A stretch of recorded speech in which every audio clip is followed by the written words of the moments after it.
is Camilla, and you're listening to The Cat's Whisker, a time machine for all those who love rock and roll and want to know everything about it. People, stories, and the music that changed the world. In a few words, it doesn't matter whether you've lived through those years or, just like me, you've always wondered what it was like. I have loads of stories to tell and great music to play. So, let's roll! Hello everyone, welcome back to The Cat's Whisker. I am Camilla, and today we have a very, very special episode because today is the anniversary, actually the 60th anniversary of the release of the Beatles' very first album, Please Please Me. And with me to celebrate this day and to basically have a reason to geek out about the Beatles. I think I kept myself very quiet in the past months, but you know, the Beatles are my favorite band and the reason why I moved to Liverpool. So I am so excited to be talking about the Beatles today. And the person I've chosen to carry this weight with is Michael Jackson. No, he wasn't available, but is Liam Mannion, resident musician at the Cavern Club, singer, songwriter, professional musician, and songwriter not only for the songs where he changes all the lyrics, like "Do you promise not to smell?" instead of "Do you promise not to tell?" Technically, that was my colleague Kev. He told me to do that. Yeah, sure. It's true, I would never do that. Well, you change words to many, many songs, and it's absolutely not appropriate for the Cavern Club, but you have to know that that's not the only reason why I called him today. He's here also because he is a massive Beatle fan. He says that he's even a bigger Beatle fan than me. Do you think you are? Don't know. It's a close race. I just know more. Oh! Well, that's why I called you. So I'm very happy that you're here. Thank you very much for being here today. So we really wanted to talk about Please Please Me, all the things that maybe people don't know and all the backstory behind it. And we'll also give you some insight about the amazing songs on the album. I have a question for you though first. What's your favorite Beatles album? People always ask these questions. And I'm the worst person to ask because That's true. One, you don't even know. I don't even know. You're a great Beatles fan, but you don't even know which songs are where. I know roughly where they go, but would you say "And the Walrus" is in with the Beatles? Yeah. No, I don't have one. Just like I don't have a favorite. But what's your Beatles favorite Beatles era? Earlier. Yeah, you know, I agree. You know, I really like it. Even if my favorite album in general, I always thought was Revolver because it's like there in the middle. I definitely prefer the earlier stuff because it's so exciting, isn't it? Well, for me, being in a band, a 4-piece band, you can actually reproduce it as well on stage. That's true because, you know, Liam actually, for those who don't know it, he... Who wouldn't? He's a resident musician, but he plays in a band. They're called the Shakers. They are there for 3 sets every Sunday. So if you're in Liverpool, make sure you check them out. Not only because they are great. I know people might say I'm biased, but I am not biased because they are absolutely great and they perform everywhere in the UK. They also have a theatre show, so just check them out. I hope Tony, the leader of the band, the drummer, will be proud of this. And if you don't like us, then all complaints forward to the Cat's Whisker podcast. Hey, I'm giving you free advertisement on my free radio show. Anyway, I mean, you play a lot of Merseybeat stuff. Yeah. Jerry and the Pacemakers. The Searchers. Who else? Cilla Black. Billy J. Kramer and the Dakotas. Yes. Is it possible that I know the set list better than you? It's possible because everybody knows my set list better than me. But, you know, I guess that, especially since when you started as a musician, you actually created your own band. I bet the Beatles were actually in your mind a lot. Oh, yeah. A lot. Heavy influence from the Beatles. Yeah, very much so. And any band, I don't know how any band that exists hasn't got some influence from them, because it's the best story in the world, you know. Everybody wants to be like, I would assume.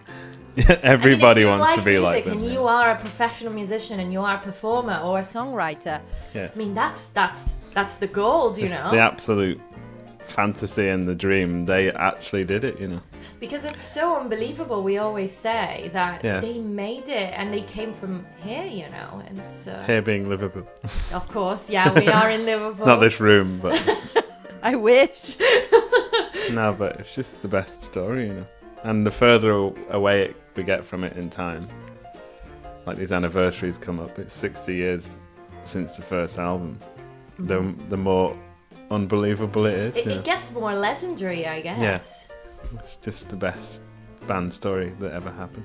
Yeah, and actually it's not only a success story that, you know, they were good and everybody knew that they were good, and it doesn't really happen very often that people consider like altogether a band to be good, a musician to be good, or even a song to be good, and it's actually good, because in some cases there is like some sort of I don't want to say gatekeeping, but some people actually feel very edgy when they like something, and maybe it's not even that good, or maybe the lyrics are good and the music is not good, so it's not very commercially, like, you know, you can't really sell it that much. They don't get to be number one hits. But at the same time, you know, I feel like the Beatles had all the perfect, you know, skills and possibilities and opportunities, even though it wasn't easy at the beginning. Yeah, of course, you know. But they were there at the right time as well. That helps. Absolutely. But it's magical, you know. Absolutely. So I thought I would give you a little backstory about how Please Please Me came about, but most of all, like how the Beatles actually got a record deal. So we all know that the Beatles, very, very famous and, you know, dedicated manager was Brian Epstein. And he was in London at HMV at 363 Oxford Street one day, because the shop offered a disc cut-in service. So what he did was he took the Decca audition tapes that we all know didn't really go very well. They recorded them on January the 1st, 1962, so just a few weeks before. So he took them there because he wanted to make a 78 RPM acetate, because, as I was saying, there was a disc cut-in service with a technician that was called Jim Foy, that when he listened to the songs, he was quite impressed, especially since the songs like Dreamers Do or Hello Little Girl or Love of the Loved were originals, and it wasn't that common back then. Well, maybe, you know, having one good song, but it wasn't like it became a hit, but it wasn't really your song material that you wrote. But I feel like they stood out since the beginning because they had a lot of material that they actually wrote themselves, and it wasn't as common. People think of the 60s, especially probably because of a lot of musicians in the late 60s that wrote music themselves, especially like, you know, political music. I'm thinking about Bob Dylan, or I think about Crosby, Stills, Nash & Young, etc.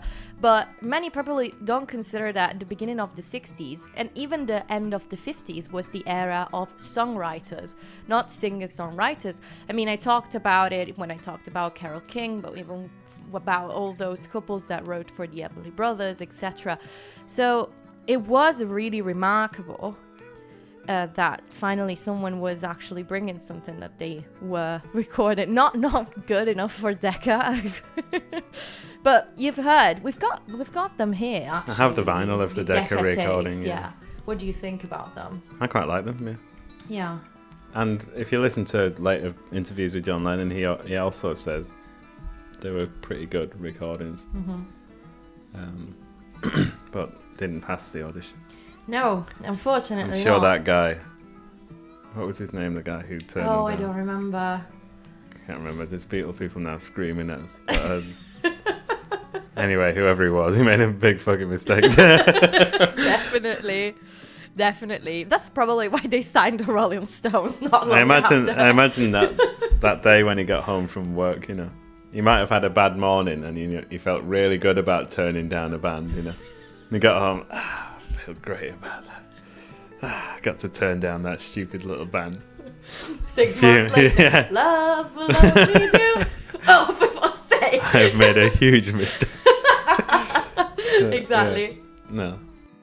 The engineer, Jim Foy, asks Brian Epstein, oh, if you want, I can talk to Sid Coleman, who was the head of Ardmore and Beechwood, which was a subsidiary of EMI that happened to be on the top floor of that HMV.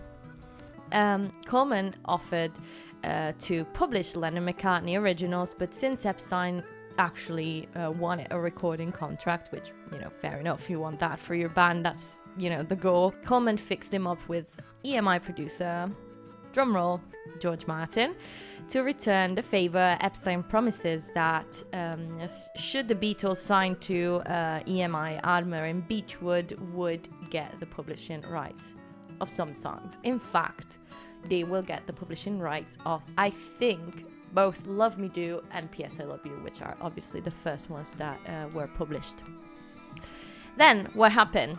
Coleman, which again was the head of this subsidiary of EMI, called George Martin and asked him if he'd be interested in seeing a band.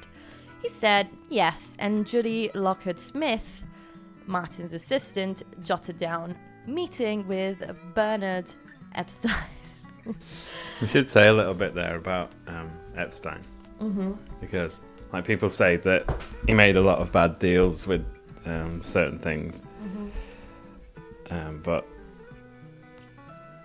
if you think about what happened, he didn't really make any bad deals, because I'm sure no, exactly. that if he hadn't have made those, in quotes, bad deals, they wouldn't have made it, you know. He's a very, very interesting character, Brian Epstein. Yeah. And there was a really good BBC Arena documentary somewhere, but it used to be on YouTube. I can't find it anymore. But if anyone can find that, it's really worth a watch, because he's such an interesting character. I believe they're making a film now about I hope him they do. as well. I think they were filming it in Liverpool like last year or something like that. Great And guy. it's going to be called Midas Touch. Yeah, but Great. you know what I mean? Like, I guess that people want to say that about people that get successful a lot. Like, yeah, but he also did a lot of bad things, you know. Oh. Sometimes people say that about dictators, but like in real The other way around, yeah. he did a lot Yeah. of good things. But, I don't know, I guess to humanize people that really made everything out of Well, I've nothing. never had that illusion, you know, that about these people that I consider like my idols. I've never had like the illusion that they were completely perfect people in every area No, of of life. course, because they were human beings, you But know. whatever it is that they were, the characters that they were, made this thing, you know. Yeah. And it's absolutely incredible. No, exactly. I absolutely agree with you. And obviously one of the most important meetings was the one with George Martin that then became the Beatles producer, but not only, I mean, he really helped shaping like the sound of the you know, the band. And that happened on February 13th, 1962 at the EMI's head office in Manchester Square, where Martin listened to Hello Little Girl and Till There Was You. His legs crossed under the table, leaning on his elbow. He nodded and smiled while Epstein was singing praises of his band. I bet he was one of those that really like couldn't stop talking about how good the bands were, you know. It was very, very funny even to read the different perceptions that Martin and Epstein had of the same event. Well, first of all, it was very funny to read that Epstein asked him if he had ever heard of them. Because I guess, like, when you have a band that is so big where you are, it's impossible for you to even perceive that that someone never heard of them. And that was then, before social media. And Exactly, you know. And obviously I was like, no, I never heard of them. But, you know, that was a time that it was basically impossible to see what was going on in the provinces.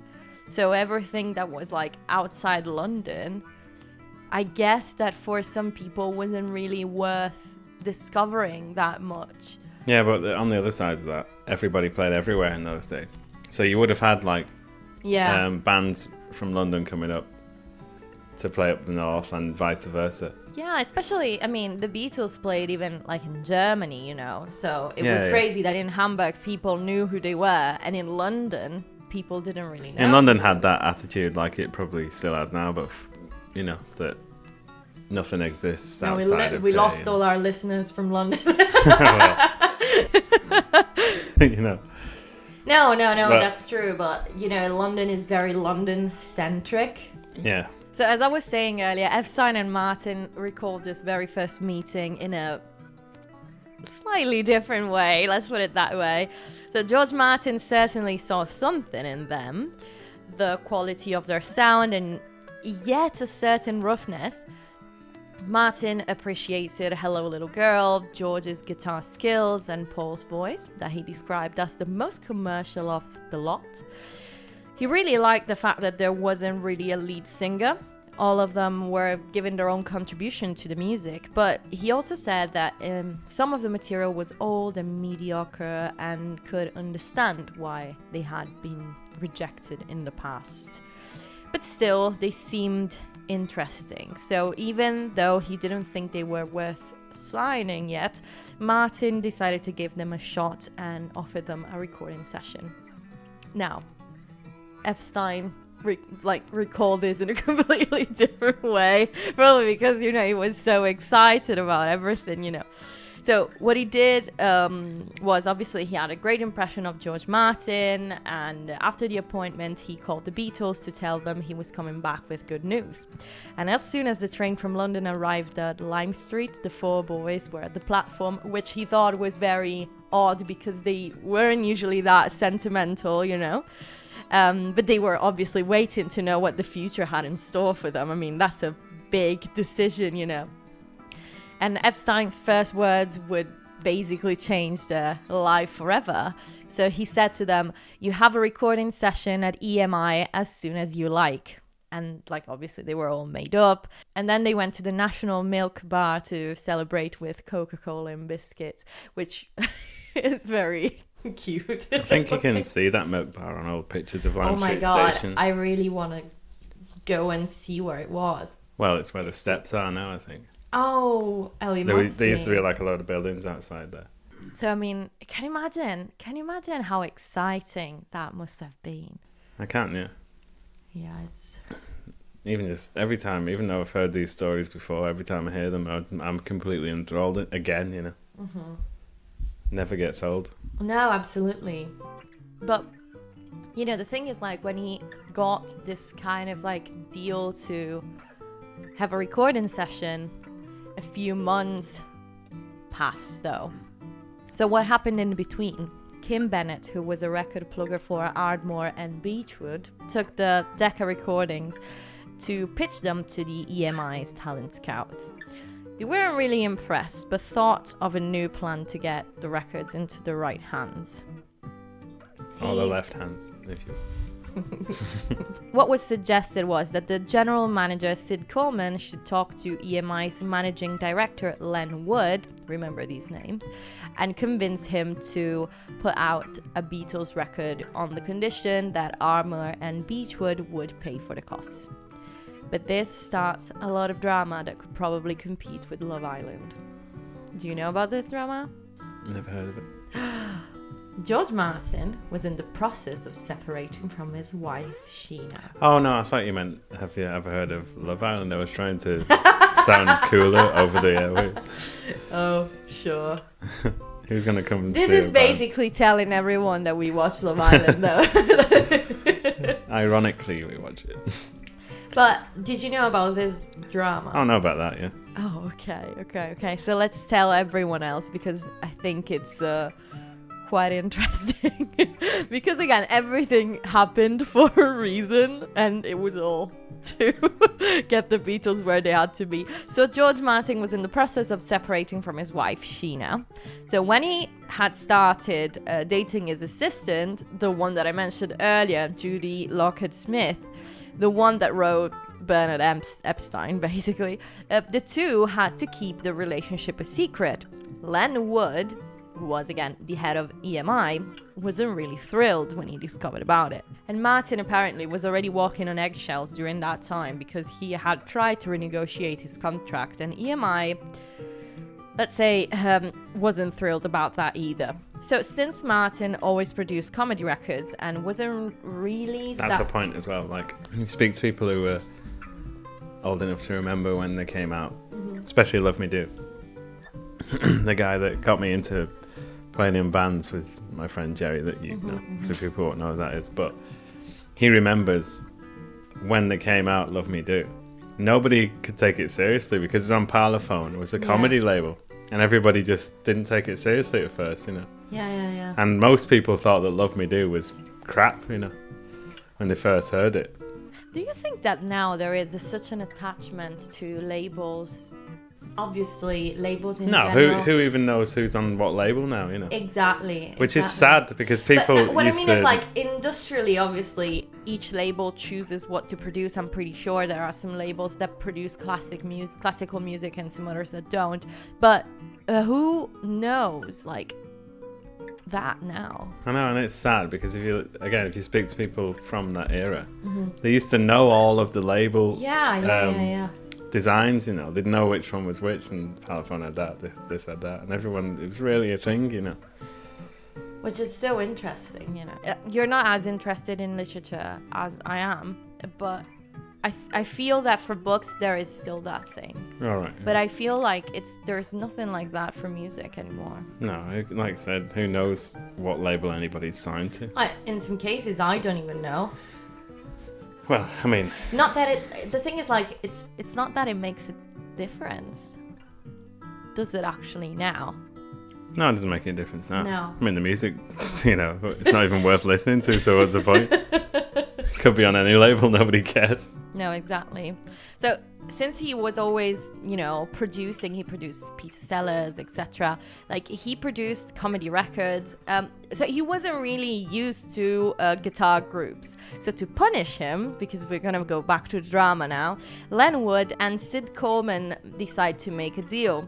EMI would give Ardmore and Beechwood the publishing rights to Like Dreamers Do, and George Martin would be asked to work on the session. And that's how it started. At 11:30 a.m. on Wednesday the 9th, 1962, George Martin invites Brian Epstein to the EMI studios in Abbey Road and offers the Beatles a recording contract with Parlophone.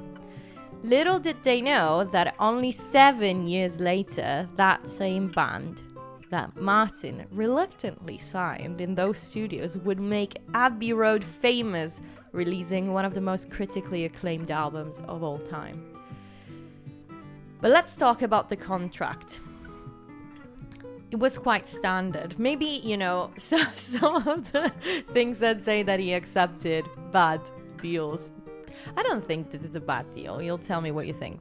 EMI committed to recording a minimum of 6 songs in the first year, which would normally be released as 3 singles. The Beatles' royalty rate was the standard 1 penny per single on 85% of sales, paid quarterly. The remaining 15% was retained to cover promotional, copies, and store returns. LPs were calculated at the same rate, normally at 6 of 7 singles. The contract was for 4 years, although EMI had a break clause after 1 year. Should they choose to renew after that time, the royalty rate would increase by farthing, which was the quarter penny, in increments up to 1.5 pence. That rate only applied to Britain, however, elsewhere in the world, the Beatles would receive half of the amount. Which, for the Beatles, still, I don't think it was a bad deal in the end. No, but the thing is, as well, you have to remember that just to get a recording contract, even nowadays, probably in some ways even harder. Mm-hmm. That's such a big thing that you would take almost any deal, you know. No, exactly. Because if you're a band that is as good as they are, then it doesn't matter what your initial deals are. No. Look at how big it still is, you know. No, exactly. If they hadn't have took those deals, who knows who would have even like given them another chance, you know. No, exactly. Especially since they had been rejected so many times. And Epstein took 15% of their income, and the remainder was split between the 4 Beatles equally, meaning that they each stood to earn just 15 shillings for sales of 1,000 singles. Which is pretty lousy, but it's better than working in a factory. Definitely. But this didn't matter. Epstein was absolutely thrilled, and as soon as he left EMI, he ran to the post office and sent telegrams to the Beatles in Hamburg to give them the good news. George was the first up that morning and was the one who checked the post and read the telegram. The boys were absolutely over the moon, as you can imagine, with excitement, and promptly replied with postcards. Paul said, "Please wire £10,000 advance royalties," which is very ironic because then John said, "When are we gonna be millionaires?" Very soon, John. That's what they wanted to be, you know. Yeah. And George, who was probably the most down to earth, just said, "Please order 4 new guitars." I wonder what Ringo said. Well, they were still with Pete Best then. Really? Yes, they when they were. got offered this contract. Yes, they were. And he actually did their first recording session. I'm taking it very slowly, I told you. Let's make a little point as well about George Martin. Mm-hmm. He was actually working class. And he affected... He was a very smart, dressed man. Yeah, but he affected that. Yeah. Because he wanted to get a job in like somewhere like EMI, and he realised that nobody would take a working class accent. So he developed the educated accent. Mm-hmm.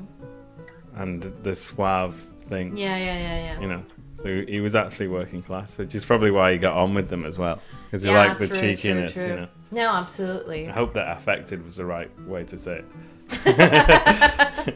And imagine though, like that night when they got the news, they were in Germany, okay? They had to perform that night at the Star Club. Like, my God, can you imagine? Like, you're performing far away from home. Like, you had a gig that was exactly the same the day before. And now you have a record deal. Yeah. Like, you feel like you're better than anybody else. I can kind of, like, understand it. Because the closest I got was getting, like, the endorsement from Hofner Guitars. Oh, yeah, that's true. I remember that day. It was like, it's kind of like that, you know. Yeah, Because shortly afterwards, like the day later, we were put on the website as Hofner artists. Yeah. And the excitement just from that, you know. So imagine what it's like to get a record deal. No, of course. I mean, I was flying high for so many weeks. Magazines as well. Yeah. And, you know, it takes you... Nothing can affect you, you know. Yeah. Like, well, Hofner literally sends you guitars and basses. But, like, just the fact of somebody so big, like, wanting you. Yeah, you know? yeah. It's an affirmation of what you are doing. Yeah, and it's like... You don't come down from that for weeks, you know. I mean, so what must it have been like for them on that scale? Oh, my God. You know, unbelievable. No, exactly. This is a problem we're talking about the Beatles, because you can go on forever because you just go off into tangents and, you know. No, absolutely. And obviously, as I was saying, this is an excuse to geek out about them because we talk about them non-stop. I mean, we've just listened right before recording to the mono version of and I didn't realise until I listened to it that I'd never heard the mono version. And it's so much better, you know. No, exactly. Because the mix is actually for mono. Yeah, no, exactly. And we're going to talk about the recording sessions as well, which obviously were not their first ones, but that's their first album, so it must... And it was pretty crazy, the recording of Please Please Me as well. From the day they got the news of the record deal, Lennon and McCartney obviously had started writing new songs and reworking old songs, all in preparation of their first time at Abbey Road, the place that will end up feeling like a second home to them, basically. So, they arrived at the studios on June the 6th, 1962. At 3 o'clock, and their session was booked from 7 to 10 p.m. in Studio 2. They had tiny Vox amps and speakers, and the sound was far from great. Do you know anything about the gear that they must have used? Because I read everywhere that, you know, since they were even moving that much up and down the country, I don't think they they had the Voxes at that point. Not for Love Me Do. McCartney was probably using his coffin bass, which was built. The bass amp was a big problem, actually. It was built by Adrian Barber, who was in the Big Three, I think. He built amps, and he built him one. It was quite a decent amp for the time, especially for a homemade one. Lennon was probably using his Fender. I think it was a Deluxe, but I'm not too sure. But I know it was a Fender Tweed amp, little one. George either had a Selmer True Voice or his Gibson Les Paul amp.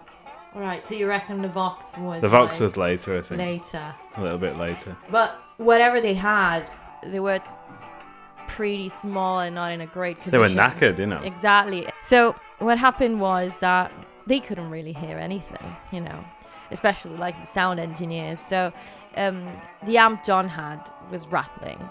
They fixed it, tying a string around it, and then there was a problem with Pete Best's cymbals. And the most problematic piece of equipment was actually Paul's bass amp. So much so that the balance engineer Norman Smith had to add an echo chamber to get something out of it. I've read that they actually used a subwoofer from the studio. Oh, they rigged something up.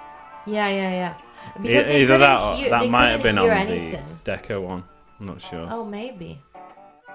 But I guess they were using basically the same equipment, you know. The fact that they were using that battered gear, because it's them, and you think the Beatles, this big thing, you think it's impossible. How could they have had that gear? You know, somebody would have given them this brand new gear, but they weren't that at the time. No, you know? of course. And it's so hard to get your head around. Especially if you consider that they had just been in Hamburg playing literally every day. Yeah. I mean, how reliable those amps actually were when you think about it. Yeah, they must have been quite reliable amps anyway. Oh yeah, a Fender and a Gibson. But no, in those days it was proper well-made. Paul's was homemade. but great though, great looking thing. But so they had some problems, but then they managed to record. They finally started recording, and they were produced by George Martin, as we know. But it wasn't really common that for producers to take part in artist tests, because let's not forget that this was the first time that they actually, you know, recorded something, and that they met George Martin. This was absolutely the first time for them. So it's not really that common, as I was saying, for producers to take part to these artist tests. But when Norman Smith, that was the engineer, saw George Martin step inside the control room, kind of got the hint that these people were special in a way. I don't know, that Martin probably had a feeling about them. So on that day, the Beatles recorded Bésame Mucho, Love Me Do, P.S. I Love You, and Ask Me Why. Obviously, none of these are going to be the final ones. The only two from the session that we can still hear today are on the anthology one, and they are Bésame Mucho and Love Me Do from that first session. But all the others were destroyed because they knew that they weren't going to release them. Can you imagine? No, I imagine this person thinking, "No, we're not gonna need them. That's not important. Just throw in the bin things in the bin." They would have done with many at the time, you know. No, exactly. And actually, if you think like a lot of those engineers were like probably older people, they wouldn't have been interested. They would have thought this was like really tacky, naff music, you know, compared to what they were probably into. Yeah, exactly. Like what we think of modern music today. Yeah. Although it's provable. Exactly. Yeah, we're so snobby about it away. So after the recording, George Martin talked to the guys and told them about all the equipment that they would have needed as recording artists, and all four of them just listened to him in silence. When Martin finished his explanation, no one was saying a single word.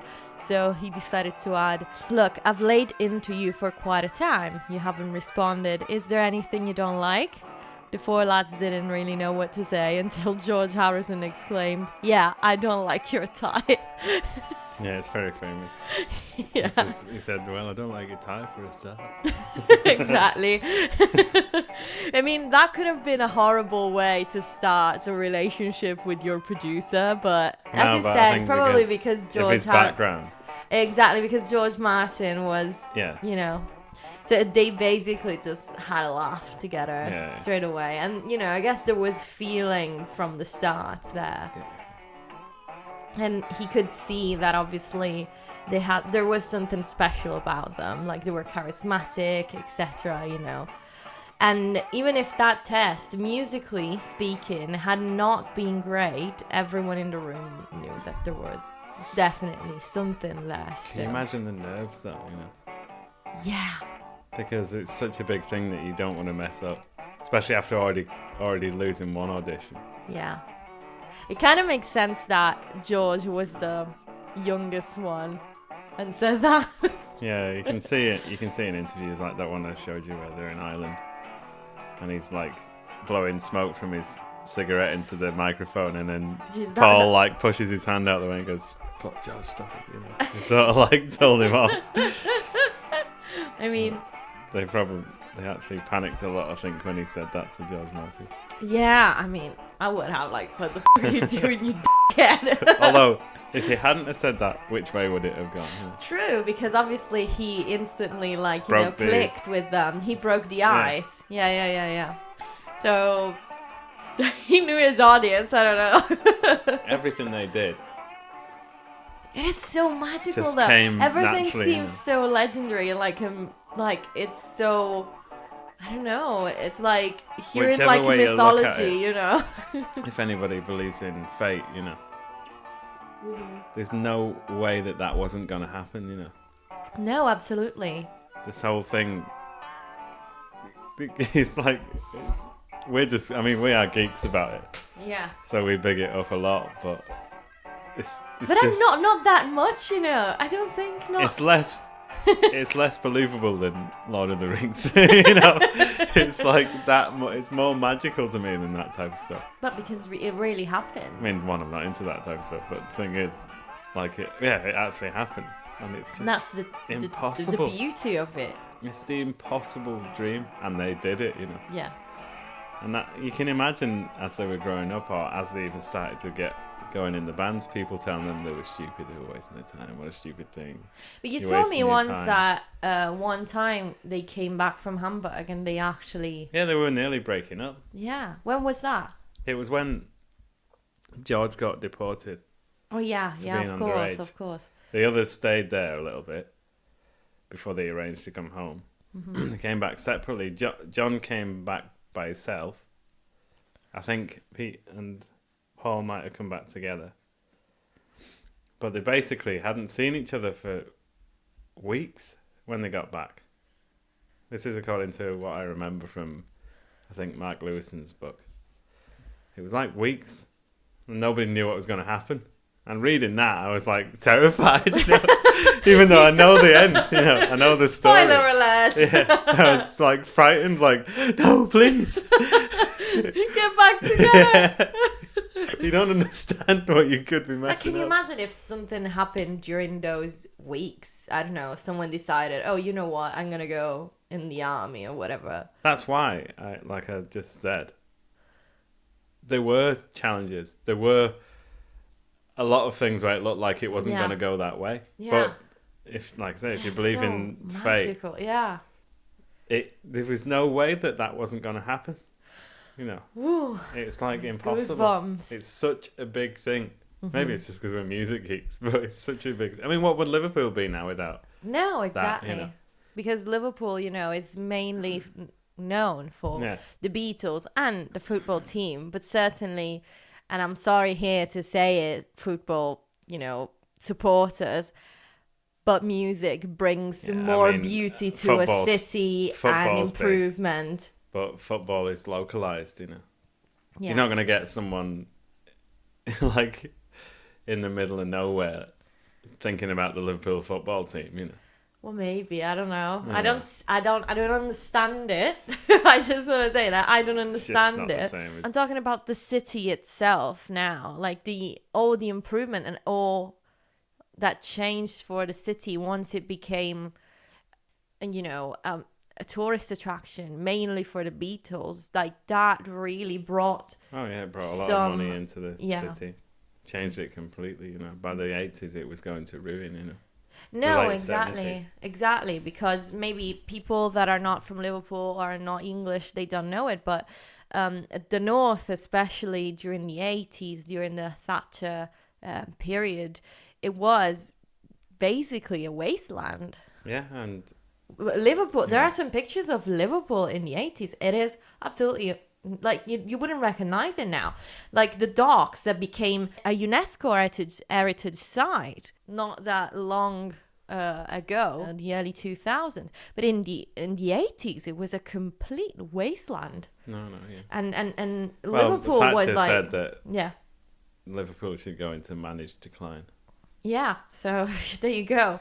So if you ever visit Liverpool and you're not from here, like you can actually tell it's a city full of history, art, and people Well, it's a are shame still because very It much. had it's had so much importance in the past before. No, the Beatles. absolutely. Like even historically, obviously, shipping industry, docks, you yeah, know. exactly. The docks are was like massive. a testament of it. But the thing is, like today, thankfully, because Liverpool is such a beautiful place, it is still possible to visit it and feel everything that all the inspiration that comes from here.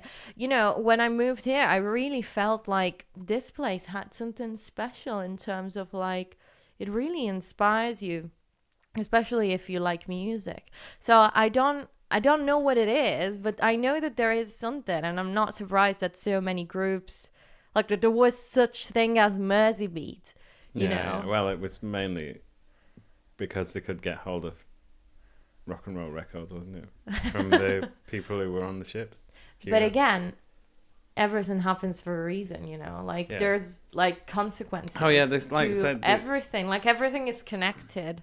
the more detail you go into with the Beatles story, the more unbelievable it becomes, Yeah, it was just everything right. A set of everything becoming all together at one point in time, Just the people in the band, and then Brian Epstein. Yeah. Brian Epstein's such a fascinating guy, He must And have I had feel it's such not a like- good drive And for I doing feel like things. people don't really talk about him enough. Now, maybe after, Although I hopefully know, they do this I'm film, absolutely aware that people talk about Within the the Beatles. Beatles Like in people, general, you the Beatles are very much talked about, obviously.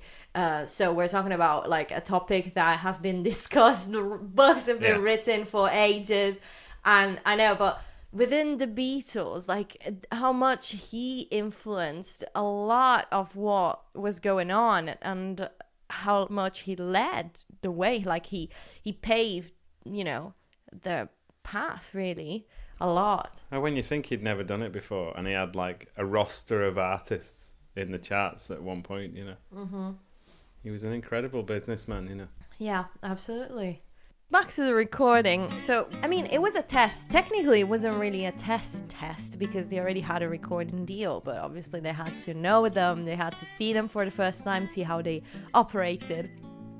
So the four lads went back to Liverpool, and on June the 9th, performed an evening show at the Cavern Club for the first time after months in Germany. This was their first show after Stuart Sutcliffe's sudden death, and their first time at Abbey Road. So two big things for these young guys, for these young boys. And everyone there at the Cavern was so happy to see them back there, so much so that the following 12 concerts in those days, in the following dates, would all be at the Cavern. So it must have been pretty crazy, like they had just been in Germany. Something that big as the death of Stuart Sutcliffe also happened. They literally like flew there the day after. I don't know if they flew or they took the train. Yeah. But, they had been in Germany, then rushed back to do their first recording session at EMI. and then back to the Cavern, where, you know, they used to play before as well. You know, it must have been interesting and weird, like when you know everything is changing, but then you're back to like a safe place in a way, I guess. Yeah. It must have been interesting. And they were playing nearly every night in that period. Like, I mean, for years, actually, they've been playing basically every night. And a month and a half later, after the first recording session, guess where they played on July the 20th? Warrington. Warrington, which, for those who don't know, it's For Liam's. everybody then, who doesn't know, because nobody knows where True. Warrington is. Yeah, exactly. So it's Liam's, the place where legends are born. Rick Astley. Oh, true. Never gonna give you up. Well, so Liam was born in Warrington. Edna Savage. And you are very proud that you can say that the Beatles actually played in your hometown. Of course. That is so cool. They played at the Bell Hall. I played on the same street. Whoa! That's pretty in cool. the Irish club, which was probably there then. 'Cause it's old, you know. That must have been crazy for you. The building isn't there anymore. It got knocked down years ago. Like anything. Like, you were gonna say they knocked it down after you played that. Like anything interesting in this country just gets knocked down, you know. Oh. If it was America, all of these places would be shrines, you know. Yeah. Now I'm gonna probably change for you this amazing thought of them playing in Warrington, because by then they probably already knew what they had to do next. Sack Pete Best. It took Warrington to do that. It was Warrington. And Pete Best, bless him, he never actually gave them any type of problem, really. But simply wasn't, in the boys' opinion, and most importantly, in George Martin's opinion, Just wait a good second though, enough drummer. because I've got a story that nobody would have heard. Go on. Because it's Who impossible. told you? An old lady at a gig of mine that I was doing in my previous band. Mm-hmm. We were playing a golf club in Warrington. And at the end of the gig, although I didn't actually hear it directly, it was my bass player. My bass player. The bass player. So this old lady, she said, "Oh, that was great, Thomas, that was great." And because we were doing all the old music, Beatles stuff. And she told us that she was actually there that night when they played in Warrington. Oh my God. And it's a fascinating story because in the Bell Hall, which is where they played, apparently the corridor to get to the stage where you had to load in the gear was really tight. And this girl, she was watching them load the gear in. And she remembers distinctly John Lennon like complaining about how small the space was to get the gear in, and he was saying like, "Can you swear on this podcast?" Yeah. She was saying like, John was saying, "How the fuck are we supposed to get all the gear down this tiny fucking corridor?" You know, and that is such a great. I can imagine him saying that. I really but nobody can. would have known that. You know, that Yeah. lady told us directly, and That's such a little, you know, bit of life, just a small exactly, yeah. piece of life. And it's in no anthologies anyway, you know. When you speak to people who were there, you know, and you meet these people randomly through... Which is a very good thing about living here. Yeah, again, yeah, because it's so local, like, you know. We really, you know, met people. We met the Quarrymen. Yeah, You I played was the with sound. I was the sound engineer for the Quarrymen. They used my PA, you know, in the place where John and Paul met. Exactly, for the anniversary last year. St. Peter's Church Hall in Woolton. And for the anniversary, you played... Yeah, we played there on the same Yeah, they played... night. They opened for you, if you will. Yeah. And they used our PA. And they we did were still like most of the original ones. Yeah, yeah. All of them played with them. Yeah. And they asked... I was the sound man, remember? Yeah, Mr. Soundman. Where's Mr. Soundman? It's me. Just incredible, you know. I know. And that same night you was next to John's sister, Julia. And Frida Kelly was there. Yes. Which, honestly, for a person like I met me... Frida Kelly a few times and it's just incredible. Oh, true. You I went to Norway. I went to Norway on tour with Frida Kelly. Which Anyway, enough about us. No, but what I mean is, like, it's such a good place to be, especially, like, for me, that, like, I grew up, like, just watching Beatles documentaries, literally printing the whole Wikipedia page and just putting it in, like, in a folder, and I had all these names, and now I actually met some of these people, and knowing that I actually met people that have seen the Beatles or have met them personally, it's just the beauty of being here in Liverpool Well, and being surrounded by like-minded people. I saw Frida recently, didn't I, in London? No. Oh, true. We were playing true. a 60s weekend. And she actually told you that you sang really well. Yeah, didn't I was she? doing Joe Brown's A Picture of You, and she goes, "Oh, that was really good, really good." And I'm like, And she heard what? the Beatles perform that. But she was like, because she talks to us, you know. She said she's such a nice very nice person. person. She's so great, Frida Kelly. But she was just flippantly saying, "I probably saw them about 200 times in the Cavern." Oh my god! And they played that 292 She said it times. like as if you would say, "Oh, I saw some cheap eggs in Tesco." You know? Like, it was literally like that. Oh And we're all like in awe. everyone around is like completely in awe of it, you know. Yeah. Of course. And to me, that night started out for me when we did that Llandudno gig. I just went there, I arrived by myself, sat in the lobby of the hotel where we were playing, just having a cup of tea, watching the Richard Osman game show thing. And I was by myself, and then about 20 minutes later, half an hour later, the band turned up, and then Frida Kelly came in and just sat with us. It always happens when I'm home. Yeah, when she never comes with me. No, I'm always with you. The few times I'm not with you. But she thinks I'm making it up. No, but it's incredible, you know. And it's just, I don't know. Maybe we're just ultimate geeks, but... And we've gone off into tangents. Can I just say something? And I don't want to sound braggy, but if it was me still living in Italy and I heard these things on a podcast, I would be very, very jealous about, like, very envious about people that get to do what we... If I wasn't in a band that was doing this type of stuff, and people told me, "Oh yeah, I went on tour with Frida Kelly. Oh yeah, she told me that I was singing very well." What? I'd be like, well, first of all, I'd think, yeah, all right, a lot of bollocks. Well, that's what people will I know, say. yeah, they probably will. I promise you, it's true. Exactly. And if you saw the dressing room where she told me that I sang, you'd think, there's no way Frida Kelly would go. You know, wallpaper hanging off the walls and everything. Actually, we have pictures to prove it, so... Whoa! So, if you need them, just send me a DM. I will send We will you. write speech bubbles. Liam, you are great. But we were talking about a very dramatic event here. They had to fire Pete Best. So, this was a tough decision. Not only because they were all friends, which is quite shit. See, no, I think I've heard something different. Well, you'll tell me, but I also know that Bob Wooler, the Cavern's DJ, strongly advised Epstein against the decision, stating that Best was very beloved by the fans, etc. But still, he needed to go. And as the Beatles were definitely too scared to do it, they left this horrible incumbency to the manager. It happened. You're the manager, you do it. It's like, you're the manager. I'm paying you to do it. You do the dirty work. And it happened on August the 16th, 1962.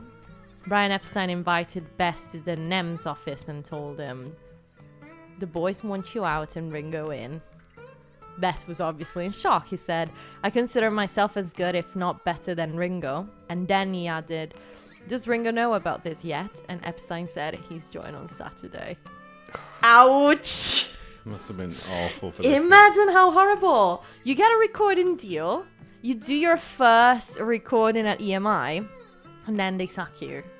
Yeah, but there's a lot of controversy in this thing. Mm-hmm. What do you know about this? I know from interviews that I've heard with Lennon, must have been from later on, obviously, where he said, we were always going to get rid of him because they considered him to not be very good.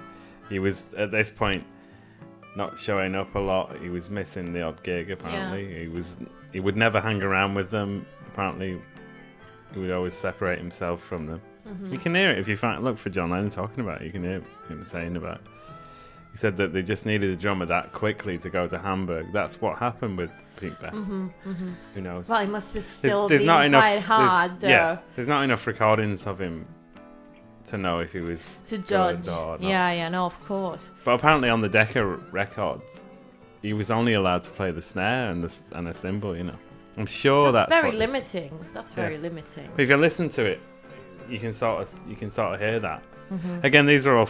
They're very rudimental, the Decca recordings, very simple. Yeah, but I think with these stories is, who's ever really going to know? No, that's true. Because I'm sure that Pete Best will have his own version of it. No, absolutely, And absolutely. I've met loads of people who say that he was better than Ringo. It's just... Oh, and you get the opposite. It's just... I don't know. What can you say about these things? We weren't there and we'll never know. But the saddest thing for me is also that he also had to play with them that night at the River Park Ballroom in Chester. Oh, apparently he didn't actually go though, did he? He didn't do it. You know who they chose? The Big Three's drummer Johnny Hutchinson played with them who that I've night. met as well. When I say stop. when I say I met Pete Best as well. I haven't met Pete Best. Whoa. When I say meet, he was in the same room at the Latham. Well, still, at the Latham Hall. You just were in the same room with someone who played with the Beatles. Yeah. No big deal. At the Latham Hall, that was in Liverpool. No, I seen Pete Best walking in Matthew Street, and I was with a person that stopped him. Oh, right, when was that? 2018. The day Paul McCartney was playing. Actually. I was playing so that day. Oh, that's... No. When he played at the arena. We both went. Sorry. Yeah. We didn't know each other, but we both went. I'm thinking of when he played the Philharmonic. No. Our claim to fame. Like, he couldn't get the Cavern because we were there, so he had to play the Philharmonic. Yeah, when he played the Philharmonic with James Corden. Yeah. We were literally playing that day. The same time as he was playing. Pretty crazy. Like I said, he had to do You the can pub. say you played with Paul McCartney and all the other people in Liverpool that were playing. Yeah, like I said, we always joke about it, say, he had to play the pub because he couldn't get in the cab. We stopped him from playing the cab. Yeah, exactly. And I'll hold on to that forever. Of course. That one in Chester was their first gig without Pete Best. And interestingly enough, Ringo would play there in Chester with them a week later on August the 23rd. The same day John Lennon and Cynthia Powell got married. Their life was crazy. He got married in the morning and did a gig in Chester, which, for who doesn't know, Chester and Liverpool is like an hour away. Yeah, very close. But he got married on the same day. He played a gig. Dedication. That's crazy. Can you imagine what it must have been like that? They're all in their early 20s. Yeah. This whirlwind of excitement that was going on, Yeah. Oh my God. And they didn't stop for years. No. The first weeks without Pete Best were terrible for the band, though. A fan at the Cavern even headbutted George in anger and gave him the black eye. And then that same night, he got run over by a bus. What? You never heard that? No. Yeah. He got headbutted for sticking up for Ringo. And then in his words, he's like, and then I walked under a bus. Great night for George. He got hit by a bus. Hell. Like I said, there was always chances. Another thing that could have gone exactly, wrong. It's like the destiny wanted to, stop. Can you imagine, it was inevitable. Like a fight between death and God. Yeah, exactly. Death was like, I'm gonna get him with the bus. God's like, no, this has to happen. Exactly. George. But what also happened, it was for many of the next Beatles performances, the audience chanted Ringo never, Pete Best forever. And I bet it was at the Cavern because the Cavern fans are always very dedicated. Well, if you watch the Cavern performance, everybody knows some of the guy, and at the end you can hear people shouting, "We want Pete, we want Pete." Well, I've met that guy who you can hear actually, because it's Jeff Nugent who was in The Undertakers. It was him apparently that was shouting, "We want Pete." Oh my goodness! And he was another great guy from another great band. Another person that I've met. It's just so mad. It's so mad here, It really is, because this is the place to be if you love this. If you love the Beatles. Yeah, the amount of people that you meet, Yeah. Like the first time I ever played the Latham Hall, which for people who don't know is one of the original venues that everybody played. Beatles did it 11 times, I think. Yeah. The last time. Well, you played was the George's Grosvenor 18. Ballroom as well. Yeah. But the first time I went to the Latham Hall, Frida Kelly was there, I just couldn't believe it, because the people that were there, so many of them are still so dedicated to this thing. You know? Absolutely, yeah. And you can see, because now that obviously I'm more kind of in the circle, because I always come to gigs with you, and obviously since I'm in the audience, I have time to look around me and see who is there. You see a lot of the same people, and they travel a lot. Even if they are maybe in their 70s, they travel a lot up and down the country just to have that glimpse of, that music still. And I don't think there's any other music that does that. No. There isn't. And unfortunately, there never will be, I don't think. Yeah, no, I agree with you. There would have been by now. It's been long enough, But I'm happy that we're keeping that alive. One of the guys that I was playing with at the weekend, Neil, he said a really interesting thing. Like, it's 60 years now, basically. Yeah. Since it all started. Yet, it's still such a big music that everybody's listening to. It's massive still. Nobody will be listening to the music that's out now in 60 years. It's throwaway. No. But not even in 10 years. Yeah, so, I'm not listening to what was like around. Well, anyway. Obviously I'm not, but I'm not listening to what was around 5 years ago. Exactly. But he was making the point that in the 60s, people weren't listening to stuff from 60 years previous either. That's true. This magical period, It's absolutely incredible. It's just so... And not just the Beatles, obviously. No. But rock and roll there's just something general, about that. Like the 60s. I count the 50s as well. The end of the 50s, probably when rock and roll started, It's just so crazy. And, as you said, like with the Beatles was Destiny, and Ringo would play with them for the first time on August the 18th, 1962 at Hulme Hall? Hulme, I think you say. Okay. Who knows? In Port Sunlight. Probably people from Port Sunlight, if you're out there, let us know. Yeah. It was a gig for the Horticultural Society's 17th annual dance, which wasn't a very flashy occasion, but was still a big success because it was full with more of the... there were more people than the actual capacity because the Beatles were finally playing with, Ringo. Who obviously people, for those who don't know, already knew Ringo because he was with Rory Storm and Hurricane. Yeah, Ringo was established before then. No, absolutely. He played Hamburg as well. He was there in Hamburg with them as well, but with the Beatles, but obviously he was playing with another band. So then it took me a while, but I finally got to Please Please Me. Okay, we're here now.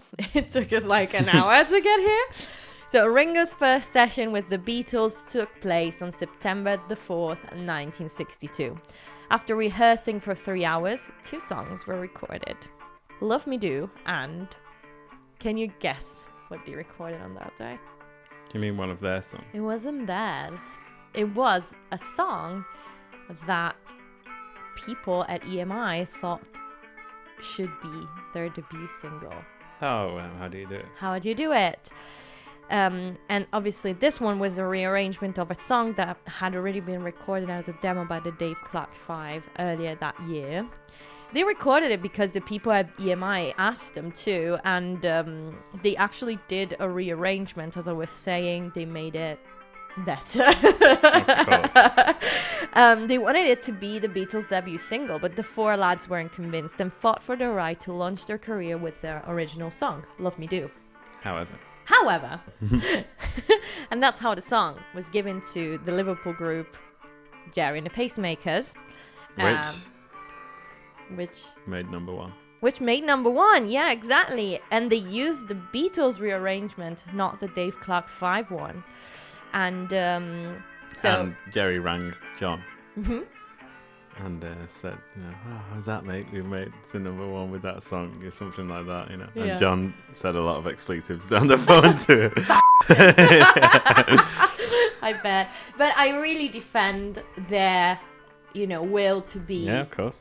Because, like you say, if you listen to Love Me Do, it's a weird song, It is. The fact that it says Love Me Do, which didn't make sense. And it's not the greatest of... I mean, again... Like, don't stab me, Beatles people. I adore we adore the Beatles, but you can imagine hearing it from the first time, like we said before. It was you on a think comedy label. There's nothing special. No, really. you'd be like, what is this? You know. Yeah. Well, I mean, again, we're not criticizing the Of Beatles. course. How could we? But Yeah. I'm pretty sure Love Me Do is no one's favorite song. No. Like, you know what I mean? And on that 4th of September, though, the Beatles recorded both songs. Their session started in Studio 2 at 7 p.m. and they recorded both How'd You Do It and Love Me Do and How Do You Do It. The version that the Beatles did, you can find it on Anthology 1. It's actually a good version. I really like it, honestly. Yeah. What a stupid thing to say. The Beatles did something good, you know. You know, it's like It's actually a good version. Really? It's obvious. Next session was the 11th of September. It was the second recording session for Please Please Me. It took place basically a week after the first one, and this session lasted only 1 hour and 45 minutes from 5 to 6:45 p.m. During this one, they completed Love Me Do and started working on its B-side, P.S. I Love You, where Ringo, after playing the tambourine on the first one, had to play maracas on the second one.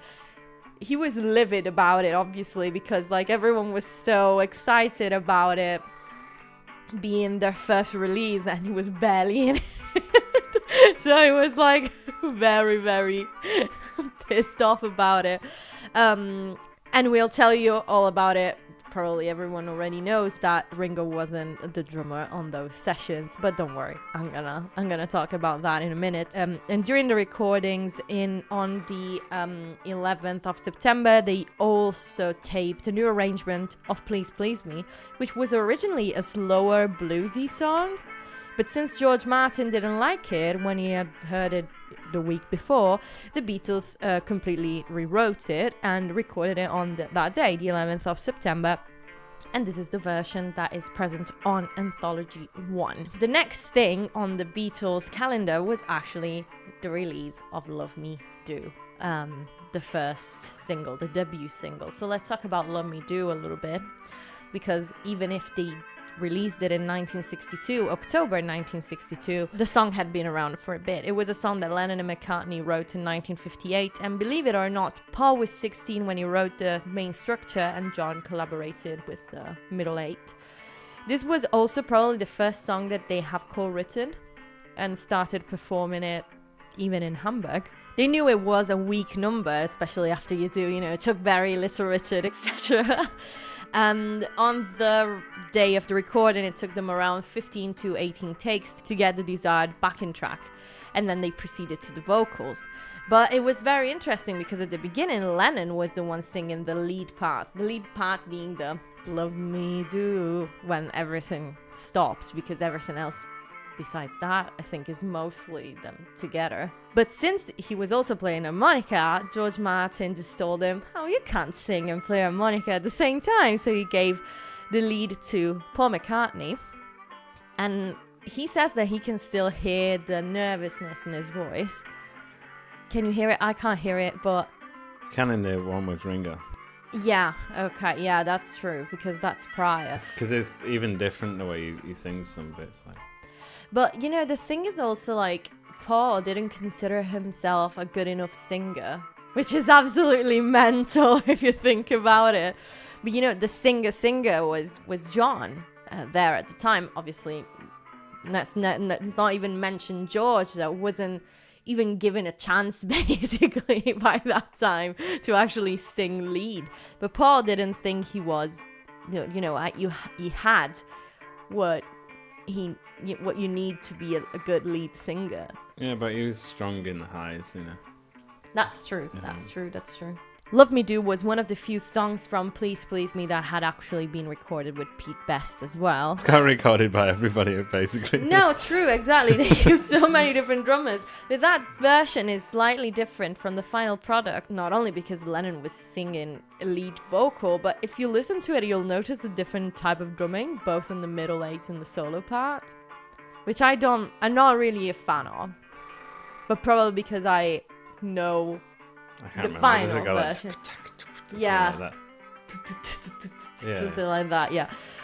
But I'm not really a fan of because I'm you just hear like used... Paul go in the other versions, like he goes, "Someone to love." You know? Yeah. I mean, the lyrics are terrible, actually, if you think about it. You know, they're so basic. They are, but if you think about it, like a 16-year-old wrote that. Oh, yeah, you've got to remember it's that, isn't it? Yeah, exactly. Yeah. And that was like their first attempt. We put too much pressure on them. On a 16-year-old Paul McCartney. Yeah. Bless him. So the song was recorded between the sessions of September the 4th and September the 11th, 1962. And even if Ringo Starr was playing drums on the first one, session drummer Andy White, Scottish guy, I believe. who was paid £5.75, by the way. Yeah, but that's like That's a lot of money. Average wage in those days. He played on the second one, leaving Ringo completely devastated when George Martin relegated him to the tambourine. So basically, I've read that Ringo thinks that George Martin did that because he had seen him in a take of, I think, P.S. I Love You, play maracas with one hand and tambourine with the other one, and he said, this guy is not really professional. But if you think about it, like that one, the one in September, on September the 4th, was really Ringo's first audition with George Martin. Yeah. And that must have been very underwhelming, like very, sad for him. Like, I understand why he was livid about this situation, not only because he had been replaced by Andy White, who was like a professional session musician, but also because like it was like not trusted by George Martin to do a good job. Yeah. If you watch the Anthology, which I'm sure many people have, they talk about that, Mm-hmm. And like George Martin says, he's still never forgiven me to this day. Fair enough. Yeah, because he obviously apologized a lot afterwards. But so, Love Me Do was released in the UK on October the 5th. The release was so exciting for fans all over Liverpool that obviously most of the initial sales were concentrated in the area. And some people even suggested that Brian Epstein had bought 10,000 copies of the single. Yeah, but apparently it was 200. Still, I mean, 200 I don't think is going to impact that much. Yeah, but it's around 200.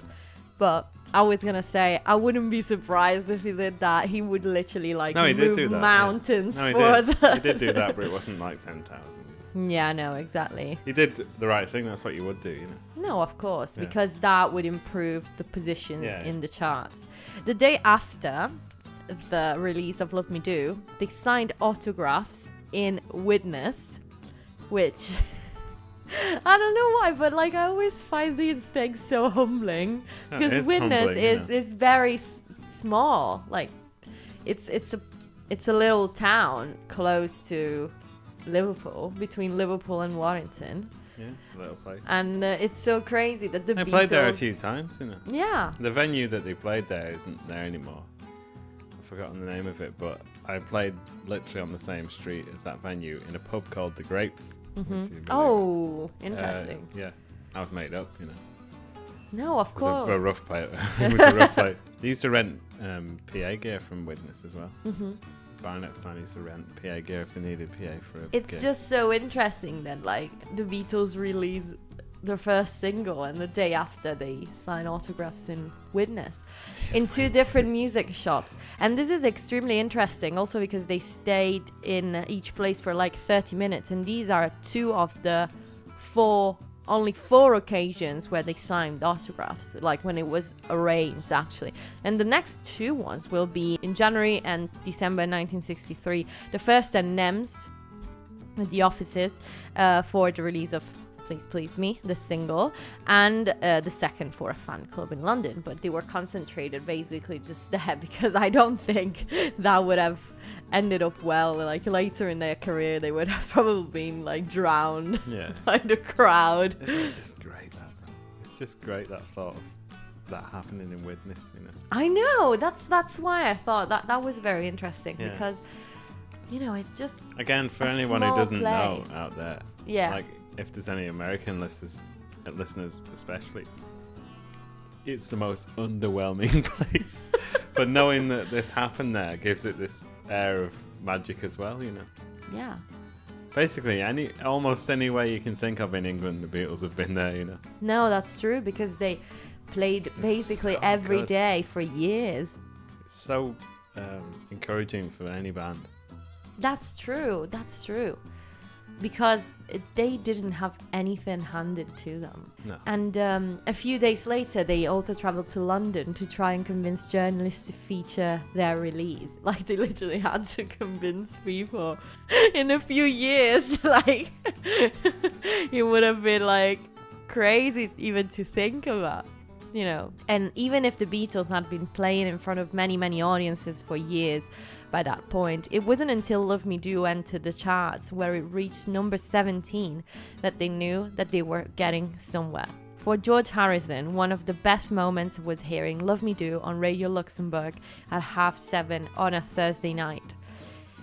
He said that moment really sent shivers down his spine, and that from Love Me Do onwards, people at EMI were definitely more aware of their presence. Then they finally record the single Please Please Me.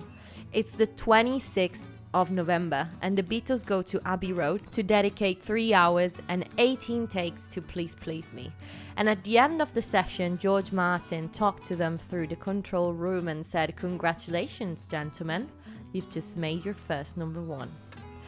Which wasn't really number one, like in some charts, for some, I don't want to say charts, but like some newspapers actually considered it like the top single of the week. But I think for them to reach a true number one, they had to wait until From Me to You. Probably. I didn't realise it was out as a single. I know, not many people realize that, but I think that Please Please Me is actually better than Love Me Do. God. What do you think? I think P.S. I Love You is better than Love Me Do. There you go. You should have been the... It really is, you know. It's got much more going on in it than Love Me Do. And in the 45, in the single, the B-side was Ask Me Why. So A-side, Please Please Me, B-side, Ask Me Why. And it didn't really... Spoiled listeners. No, exactly.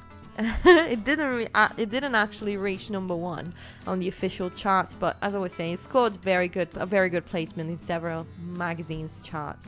And it was so successful that after 3 weeks, George Martin called Brian Epstein and he told him to bring the boys to the recording studio to record an album, because they were on tour with Helen Shapiro by that time. And then the day where the magic happened. The day when the Beatles recorded the whole Please Please Me album all in one day. So when people say that Please Please Me was recorded all in one day, it is true. Partly because obviously they already had Love Me Do, P.S. I Love You, Please Please Me, and Ask Me Why ready. But still, they had to do 10 out of the 14 songs of the LP. So imagine having to record your first album. You're already super excited and nervous about doing it, but you're also knackered from gigging every day all around the country, and you have to record 10 songs in a day. I mean, it's people should daunting. look up, who don't know, their actual schedule for 1963, because it's madness. Yeah. It's madness. You can look up a book, which actually my microphone is resting on right now, by Mark Lewison, called The Complete Beatles Chronicles. You can probably find it somewhere online. It literally tells you everything they did. Yeah. Recording sessions and live sessions, right the way Even through. on BeatlesBible.com, Yeah, or they Beatles have Bible. literally every single day Yeah. listed there. It is 1963 was wild in terms of what they were doing. Up and down the country, and absolutely recording crazy. in the morning, playing. Then going to recording- Newcastle, yeah, then like- going back to Oxford. They would or- record in EMI in London in the morning. They would drive all the way up to Yorkshire or Newcastle, Yeah. do the show at night, come back, I'm assuming that night, and record again in the morning. It was just they earned Absolutely. what they had. You know? Exactly. Absolutely mad. And to think that besides all these things, they were still writing. Like, they were creative enough. Like, Oh, on the tour bus. exactly, yeah. In the cars, in the van. Yeah. Just incredible, you know. And people say, musicians, it's an easy job. Sure. So on that day, they used Studio 2, and the work was divided into 2 separate sessions that by the end of the day became 3. That day's recording cost £400, and the Musicians' Union also granted the Beatles £7 10 shillings for each session. The first session went from 10 o'clock till 1 o'clock. The song they started with, it's crazy.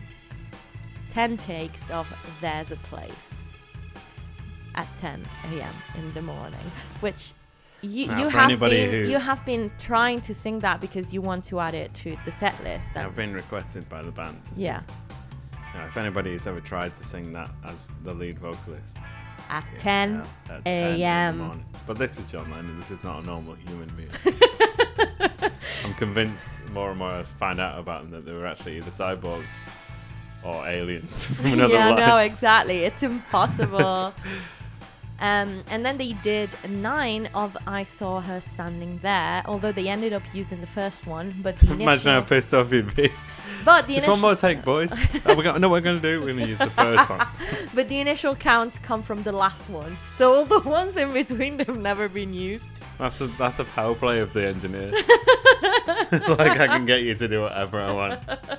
We'll use the first take. Exactly. Obviously they recorded more songs, but I'm talking about the ones that took more takes here. So one interesting thing is that while the engineers went on their lunch break, the Beatles decided to stay in the studio. At the pub, by the way. Yeah, I read that they had a pint and a pie. That was on the disc. But the Beatles decided to stay in and rehearse the whole time, waiting for the second session that started at 2:30 and it lasted until 6. They did 5 takes of A Taste of Honey, plus 2 overdubs of Paul's lead, 8 takes of Do You Want to Know a Secret, 3 takes of Lennon's harmonica in There's a Place, and a take of the hand claps of I Saw Her Standing There. And the last song recorded in that session was Misery. The third session that was... No need for that, it might have been a good song. The third session that was added later because they didn't finish, surprisingly. I mean, that was a lot of songs. It lasted from 7:30 till 10:45. 13 takes of Hold Me Tight, which didn't even make it to the album. That's a great song, isn't it? Because only 2 takes were complete and the other were just bits to be put together at a later date. But then these takes were destroyed, unfortunately, and the song would be recorded for the second album with the Beatles. Then they did 4 takes of Chains, even though the first one was the one that they kept. Then they did Baby It's You. That took 3 takes, and by the time they finished Baby It's You, it was nearly closing time, 10 p.m. There was still 1 song to record though. So obviously I didn't mention them all, but at that time there was still a song to record though, and it had to be the one that closed the record. So while drinking coffee, warm milk and munching some biscuits, everyone settled on Twist and Shout. And since it was a very hard song to sing, they had decided to record it as the last one for the day to avoid tiring out John's voice too much. So because even though he had like a lot of tiring tracks before no, that. exactly. But they probably thought if we put that too early on, he's not going to be able to sing all the other ones. So John put a few throat sweets in his system and did 2 takes. Zoobs, apparently. Oh, yeah, he even Zoobs. knows the brand. Think about that, though. And this is the shame about art in music. Mm-hmm. Because of the way people worked back then, where they had to get things done, and they had a little amount of studio time. Like now, the vocal on that record is considered like brilliant because it's unbelievable. I mean, you can tell he's in a lot of pain and it's tearing yeah, up. Definitely. But at the same time, it makes something of it, you know. And it wouldn't have been the same without it. Now, it wouldn't happen today because they say, "Oh, we're going to have 3 weeks off and we'll record it again." It doesn't matter. The album, you had an album out 5 years ago. You don't need another one until another 10 years. True. It's just crap, you know. Yeah, But yeah. in those yeah. days, people just wanted to get things done. And I always used to say that in bands that I've been in, you know, when people think, oh, it's not perfect, it's not perfect, it's not perfect. No, but it's got something to Yeah. it, you know, it's got a lot. Yeah, Because yeah, music is art. And in any art, you can look at it, people interpret it the way they want to interpret it. But when it comes to music, obviously it has to be in tune. But there's a degree of it where it has to be, like, human and a little bit And on the edge, you know. especially like in rock and roll. I feel that it really like makes I always it. say to you, John Lennon, the best rock and roll voice that ever had. And he didn't And, even you know, like his voice. That's crazy. People can say to what me. they want about Elvis, but to me, No. John Lennon's got the best voice in rock and roll. So obviously this one was definitely, you know, the ultimate, you know, I don't want to say test because we already knew that it was good, but this one is just amazing. And many people said that Twist and Shout is the closest that you can get on record of seeing the Beatles live, in a way, because of the energy of it, you know. Oh yeah, because I'm sure there was many nights that he sang that song where he had a cold and he had a rough voice. No, you know. definitely. Just so happened that and he probably thought at the time, which is what I would think, it's like, fucking hell, what bad luck. I'm recording my first album and now I get a cold and a bad throat. Yeah, he did it, didn't he? And he did it. I mean, what we listened to is the first take. He did 2 takes. The second one, he had no voice left. Can you imagine what he said when they said, let's try another one there, boys? But I just loved But them, also, you know? like, the engineers, I read that, like, the day after they recorded that, they went around to the other engineers working there at EMI and they said, listen to this. And they used Twist and Shout. And everyone was amazed, obviously. And that's another thing, like I was going to say, if you read the sleeve notes on Please Please Me, written by Tony Barrow, which everyone will know who Tony Barrow is, like someone who worked with them. But, like, obviously when you're promoting a record, you're going to write good, you're going to big it up in the writing. But if you read it, you can tell that in the writing that this guy was genuinely got it, you know. Yeah. He got what it was, and it was instant with the Beatles. It was just something completely... Obviously, we're not saying anything different that anybody's not said before. No, of course. There's just something about them. And it's, in a way, it's artistic freedom because they were so from the North, you know, it's never happened really. Nobody came from the North in those days when it came to entertainment. Yeah, and for those who don't know it, the North is considered like, I guess, the rough part of England. Especially in those days. Forgotten part of England. The workhouses of England was the North, you know. It was just industry. It was industrial. Nobody thought of it like London was like the arts. You know? Nobody thought that any art could come out. Yeah. And if you give people that little bit of artistic freedom, like what they had, and in those days it was more strict, obviously, compared to like later on with Sgt. Pepper or whatever. And it's everybody involved, like I said before, the whole scene of it. The engineers were willing to take a risk. The people who run the record company was obviously willing to take a risk because of these little risk taking that everybody was willing to take in those days to see what happened. Yeah, you know, the attitude is, well, but I let's guess just give there it was a go. more enthusiasm and optimism, and that's why many people got a chance, and then they happened to be great musicians. Just that, the fact that I've never heard that before, but the fact that you told me that people were showing that record around the EMI thing, it shows you that they'd never heard this before. Yeah. Somebody was allowed to do something on a record, which was like what you would consider a bad take because his voice is knackered. But because he's such a good singer and he can carry it, and he's been in a rock and roll band playing in Hamburg, which we always playing all around, you know. Which we always say that it's absolutely magnificent what he did with Twist and Shout because today at the first time I heard it, he's like in tune.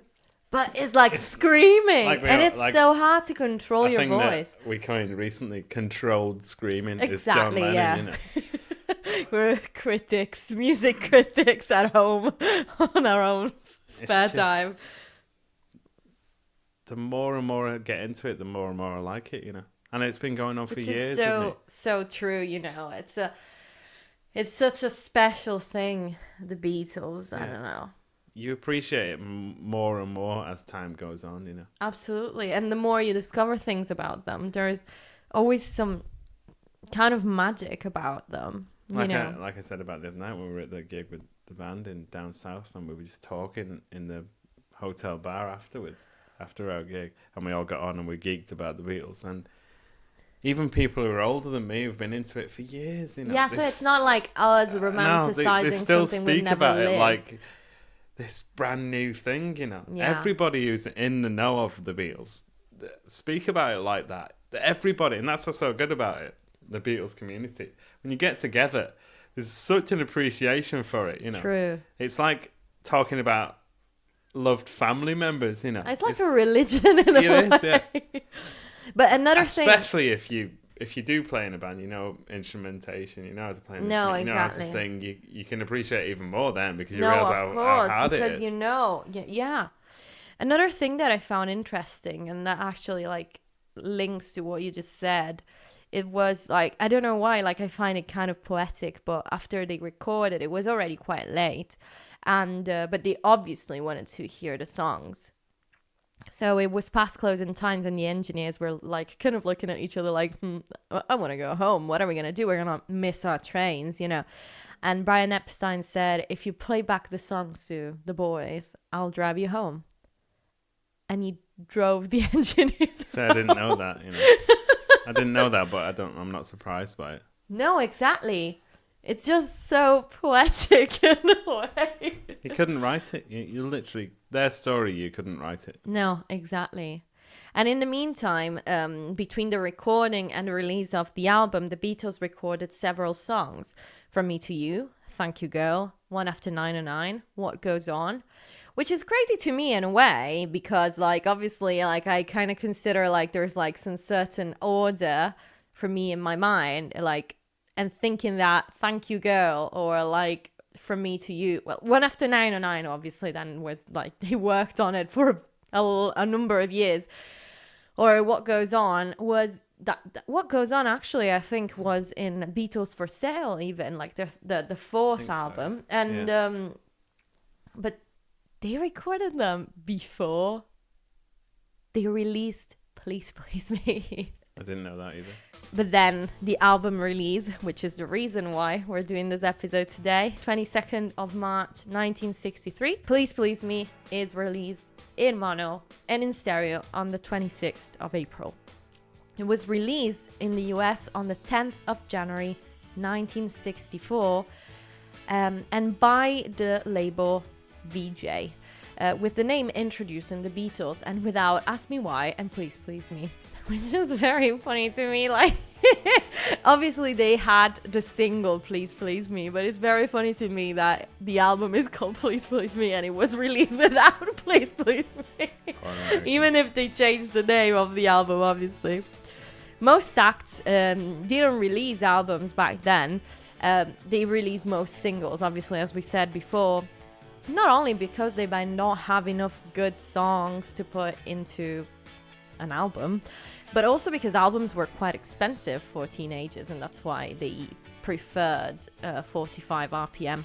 But these songs were just good. Where are you gonna put them, So George Martin really fought for this album, and he actually had suggested the title Off the Beatle Track instead of Please Please Me at the beginning. Oh, Off the Beatle Track. Off the Beatles track. Yeah, so Off the Beaten Track, which is quite interesting. Yeah.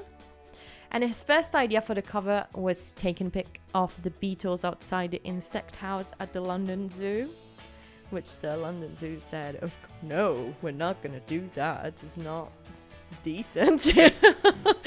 And the famous shot that I absolutely adore, that picture, is so beautiful. Four lads just full of hope, and they didn't know they were going to be the best thing to ever happen to music, basically. At the same time, it's naff, it's just them in a building block. But again, because the photographer, which was Angus MacBean. But even the photographer was going off the cuff, you know. He was playing it like shooting from the hip type of thing. Everybody around that time was going for it. They were just like, let's see what this is like. Yeah. And that's what made it so great, you know. No, exactly. So the famous shot was taken, as we were saying, by Angus MacBean at the EMI headquarters in Manchester Square. And Please Please Me entered the charts on the 6th of April 1963. And it spent 70 weeks in the UK album charts, and it stayed at top position for 30 weeks from May the 11th. What an album, really. And on the night of the 22nd of March, when they released Please Please Me, they played at the Gaumont Cinema in Doncaster. So imagine, obviously from that night onwards as well, they could play many of the songs that were on the LP as well. Imagine like how it must be so crazy, you know, playing on the day that you're, I know I've said this about like literally every achievement, but imagine like being there, being able to play on the same day that you know that your first album is out. I'm sure if you was at those gigs, you would, if you were a road manager and you've seen every gig, I'm sure that you would notice the difference on those gigs. Oh yeah, definitely. When they were really excited, you know. No, definitely. There's the energy that you would have. Of course, yeah. So, finally, let's talk about the songs. 8 songs on this album were self-written, which was quite impressive, as we said before, considering the fact that most groups at the time didn't really write their own stuff. They relied on professional songwriters. Opening track. Is there a better opening track than I Saw Her Standing There? It's just, I don't know, it just gives me goosebumps thinking about it. So McCartney had the idea for it while returning from a concert in Southport, which again is a place that is very close to here. It's like about an hour away in Lancashire. So one day, John and Paul decided to skip school and complete the song in McCartney's living room in 20 Fortland Road. They scribbled the lyrics on an exercise book from the Liverpool Institute, as if that was gonna be useful anyway. They completed it in September 1962, and an original version of it had no rhythm guitar, and John played harmonica on it. I don't know how that would have been, honestly. I think there is actually a recording in that. Is there? In the Cavern, yeah. Oh. And obviously, as many know, the bass line was stolen.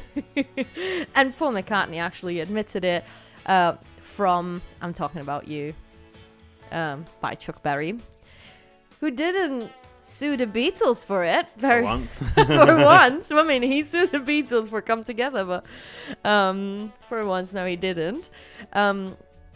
And in the US, hear this, it was released as the B-side of guess what song? I Want to Hold Your Hand. I mean, how do you even choose which one goes on the B-side? No, I know, like, how can you even choose an A-side and a B-side? Like, you know, they should all be A-sides, really. It's like Kev, who's in my band, often says, like, whatever song, and they'll say, and that was just considered just an album track. Yeah. You know, exactly. God. So next up is Misery. How dare you? That is a song that they started to write on January the 26th, 1963, backstage at the King's Hall in Stoke-on-Trent, which is very interesting that it's called Misery. And well, that, you know, if anybody has never been to Stoke-on-Trent, hometown of Robbie Williams. It will all make sense.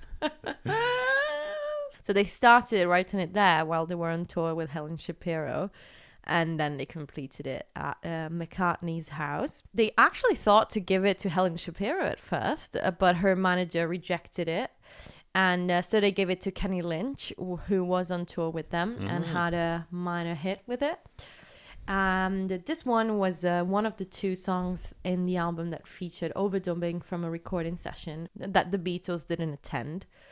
And I'm talking about the piano that was played by George Martin. Some nice piano he did as well. Yeah, really. It really adds something to it. Well, the first part, you know. Yeah. And the one note, it goes from that, Yeah. you know, and then, you know. Dung. Yeah. Yeah. Which part does it do it now? The only one. Ding, lonely one. Ding. But without that, you know. Yeah, no. I mean, he was great. He had a vision. I said it before, and I know that this has been said by literally every single person that ever talked about the Beatles, but he really helped in... Also, I've heard John Lennon get a little bit ratty in an interview about that. Ooh. He says, everybody always says, oh, well, if it wasn't for them, they wouldn't do this. If it wasn't for him, they wouldn't do this. Like, no, we wrote the fucking songs. We had we were the... So dread. Yeah. So, you know, there's, again, controversy. I don't think that if it wasn't for him, they wouldn't have done a good job. I just think that... It was a collective. Exactly. You know, when people say, like, the beehive, like, mind, something like that. I think that he was in the same, on the same wavelength. The good thing that happened was it became like a family quite instantly, I think. Exactly. And everybody involved closely really, really was into it, you know. And everybody wanted it to be... And they believed in them. I mean, how can you not? But at the time, obviously, they didn't know. Well, when you hear him like saying he wasn't like that impressed, thinking, what? You heard these songs and you weren't impressed? You? Please me. No, I mean, please me. I know it was slower when Lennon originally wrote it. When John wrote it. He was thinking of Roy Orbison, and he wanted to like, please, you know, all that double use of a word, which meant two different things. Yeah. But he was right to tell them to speed it up, and the bass in that just makes it for me, you know. Oh yeah. In fact, that was the first song where I realized what harmonies were. Yeah, because Paul does. He does the mono harmony. Yeah.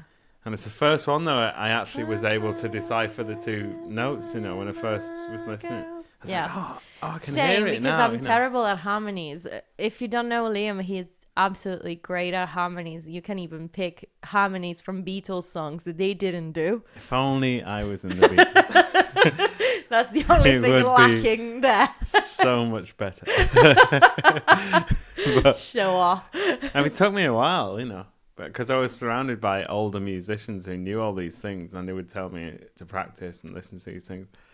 And that was the first one. I was singing it one day in the car, and I remember thinking, oh, shit, I can hear it. I can hear the separation, you know. Yeah. And to people who maybe don't know that, or people who've been through the same thing, when you first figuring out how to sing and sing in harmonies, you don't even think, when you listen to songs as a kid, you don't even think about harmonies or anything like that. You just hear the noise that comes out of the radio. Yeah, it's a whole that is delivered to your ears, basically. But when you actually start to be able to decipher and separate things, it becomes so much more exciting. I'm still waiting for the moment I'm gonna be able to sing harmonies. You can hear harmonies, though. Of course I can. That's what I mean, like, it's when you first start to be able to hear. It's like a dog whistle. It's like something happens, you know. And then you decipher the whole thing, and it's a different experience as a musician to hear a song. Definitely. In fact, people have asked me that in the past. Like, what's it like? This, like, people who like music but don't really know anything about the technicality of music. Mm-hmm.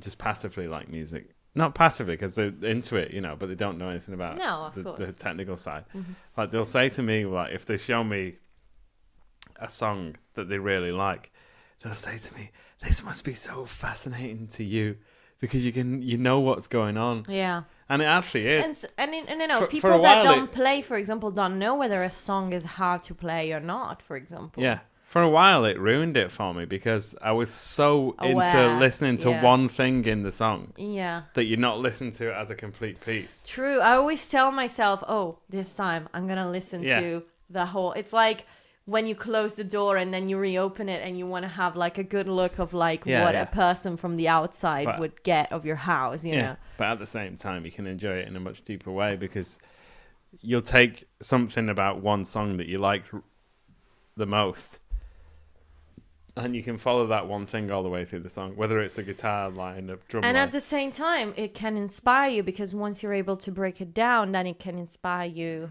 write songs. Yeah. Have you ever taken anything from the Beatles in particular? I don't know if yes, actually, but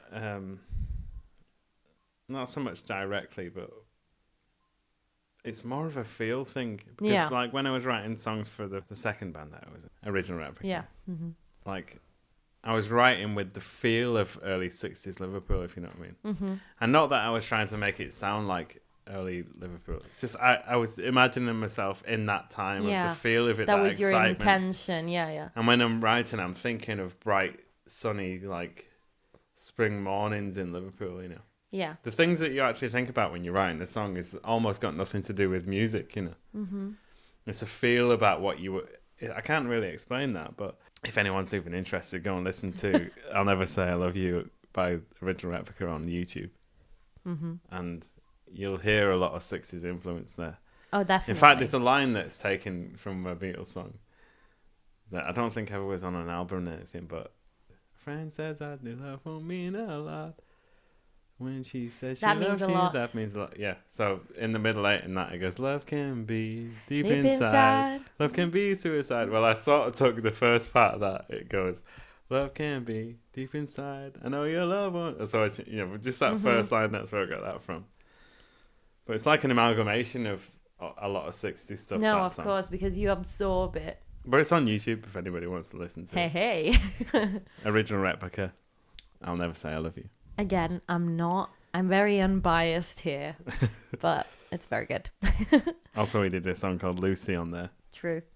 So after Misery, the next song is a song that you love and hate.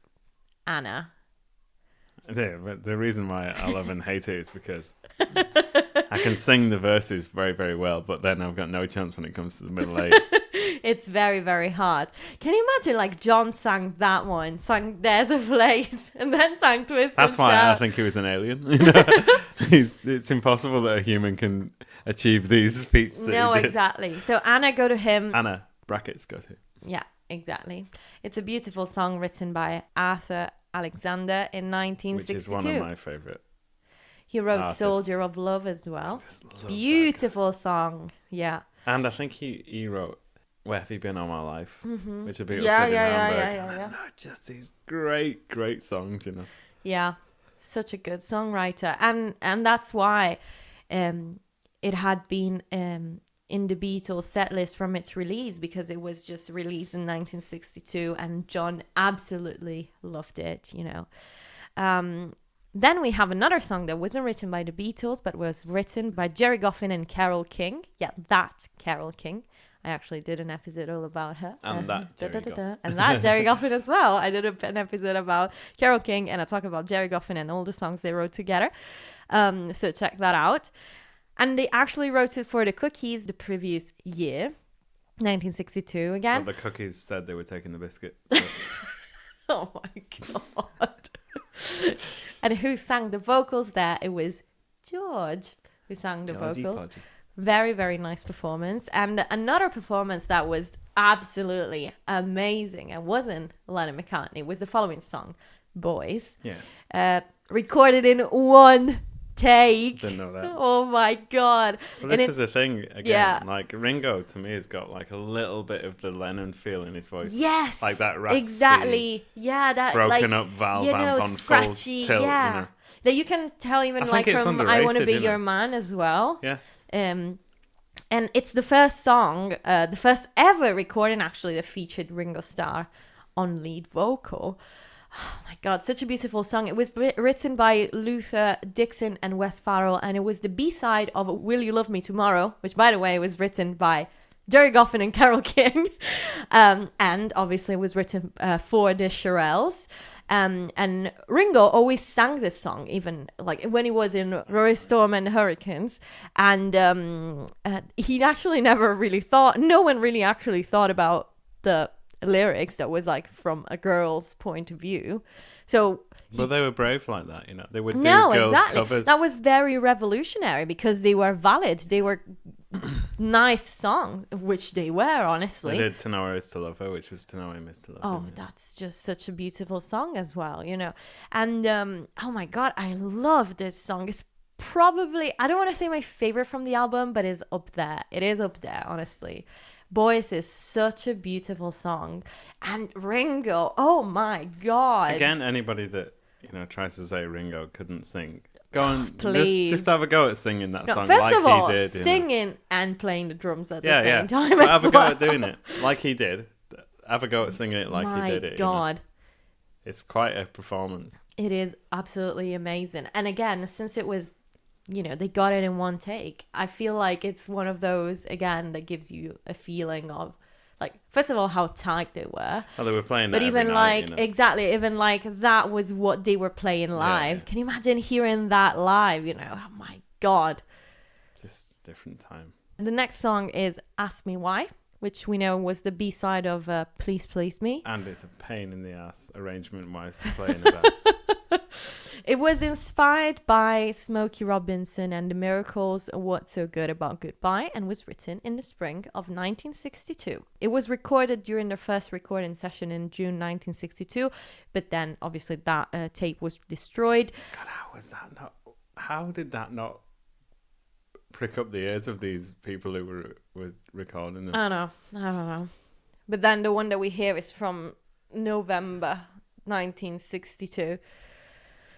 But yeah, it's a different, like I feel that Please Please Me, although many people actually don't consider it between like the best albums by the Beatles, it already gives you some kind of idea like how versatile they are, because they can play something like Boys, then there is something like A Taste of Honey, and then there's something like, I don't know, like Please Please Me. And I don't know. Maybe it was because the standard was higher then. Anybody who made it to the point of getting a record out was fucking good, usually. Yeah. There was no escaping the fact that you couldn't sing in those days. So anybody who made it was pretty good. Yeah. So the standard must have been that high that it was like nonchalant for record producers. Yeah, they got quite snobby. Yeah, everybody can do harmonies, But in this day and age, to hear it is like so striking because you don't hear it anymore. No. Where do you ever hear like complex harmonies or decent arrangements? No. That's so true. And the next song is, I don't know, I just love it. We've already talked about it. Please Please Me. I just love it. And it was written at Mendip's, John Lennon's and Mimi's house. He, as you were saying, he loved the double meaning of the word please. And he said he remembered the day and the pink coverlet on the bed when he wrote it. He says eider down, which was like the thing that we would call it in those days. All right, okay. You can find that on YouTube as well. If you type in, listeners, if you type in John Lennon on the Beatles songs, you'll find people who have made videos where he's in interviews, segments about talking about the songs and how they were written. Very interesting. Mm-hmm. He says that it was written in the other bedroom in Mendip's in Menlove Avenue, and he remembers the pink eider down on the bed. The fact that he even said that, he didn't have to say that, No, but it creates that image. Like, you can think of him like sitting on the bed, and it's just, I don't know. And he obviously, as you were saying, he was inspired by Only the Lonely by Roy Orbison, and he wanted to try and write something similar, and that's why it was a bluesy, slow song at the beginning. And I just can't believe it. Like for you, it's the same. We go past that house all the time because we live in. We go to Sainsbury's. We go to Sainsbury's and we go past that house all the time, and because it becomes bigger and bigger for us, like I said before, the longer time goes on, it becomes more and more impossible. I feel like the fact that like we're always together, because obviously we live together and we are a couple, and obviously because of we talk about this but obviously the job that you do, what I do as well, like we're always involved with music, but the fact that we have constantly each other to talk about these things, we kind of fuel each other up in a way, but even which is beautiful. Again, though it's the same with the band. We're the same, yeah. Oh, you speak to the band as well. No, exactly. It's a group of fans that are absolutely in awe of it. And every time you pass that house, I've been in the house as well. Yeah, same. Which same. we'll have to do together. but just it gets more and more impossible, you know. Because the longer time goes on, the bigger the legend. Sometimes I can't even believe it. Like when I'm in a place and they tell me, the Beatles have been here. I'm like, nah, that can't be real. Because it's like so detached from reality that I can't really see it as something that really happened in that place. The longer it goes on, the bigger the legend becomes, and the harder it is to believe it, No, absolutely. Like I can't even imagine that he was in that house, John Lennon was there in that house, writing that song. I just can't. I know it's.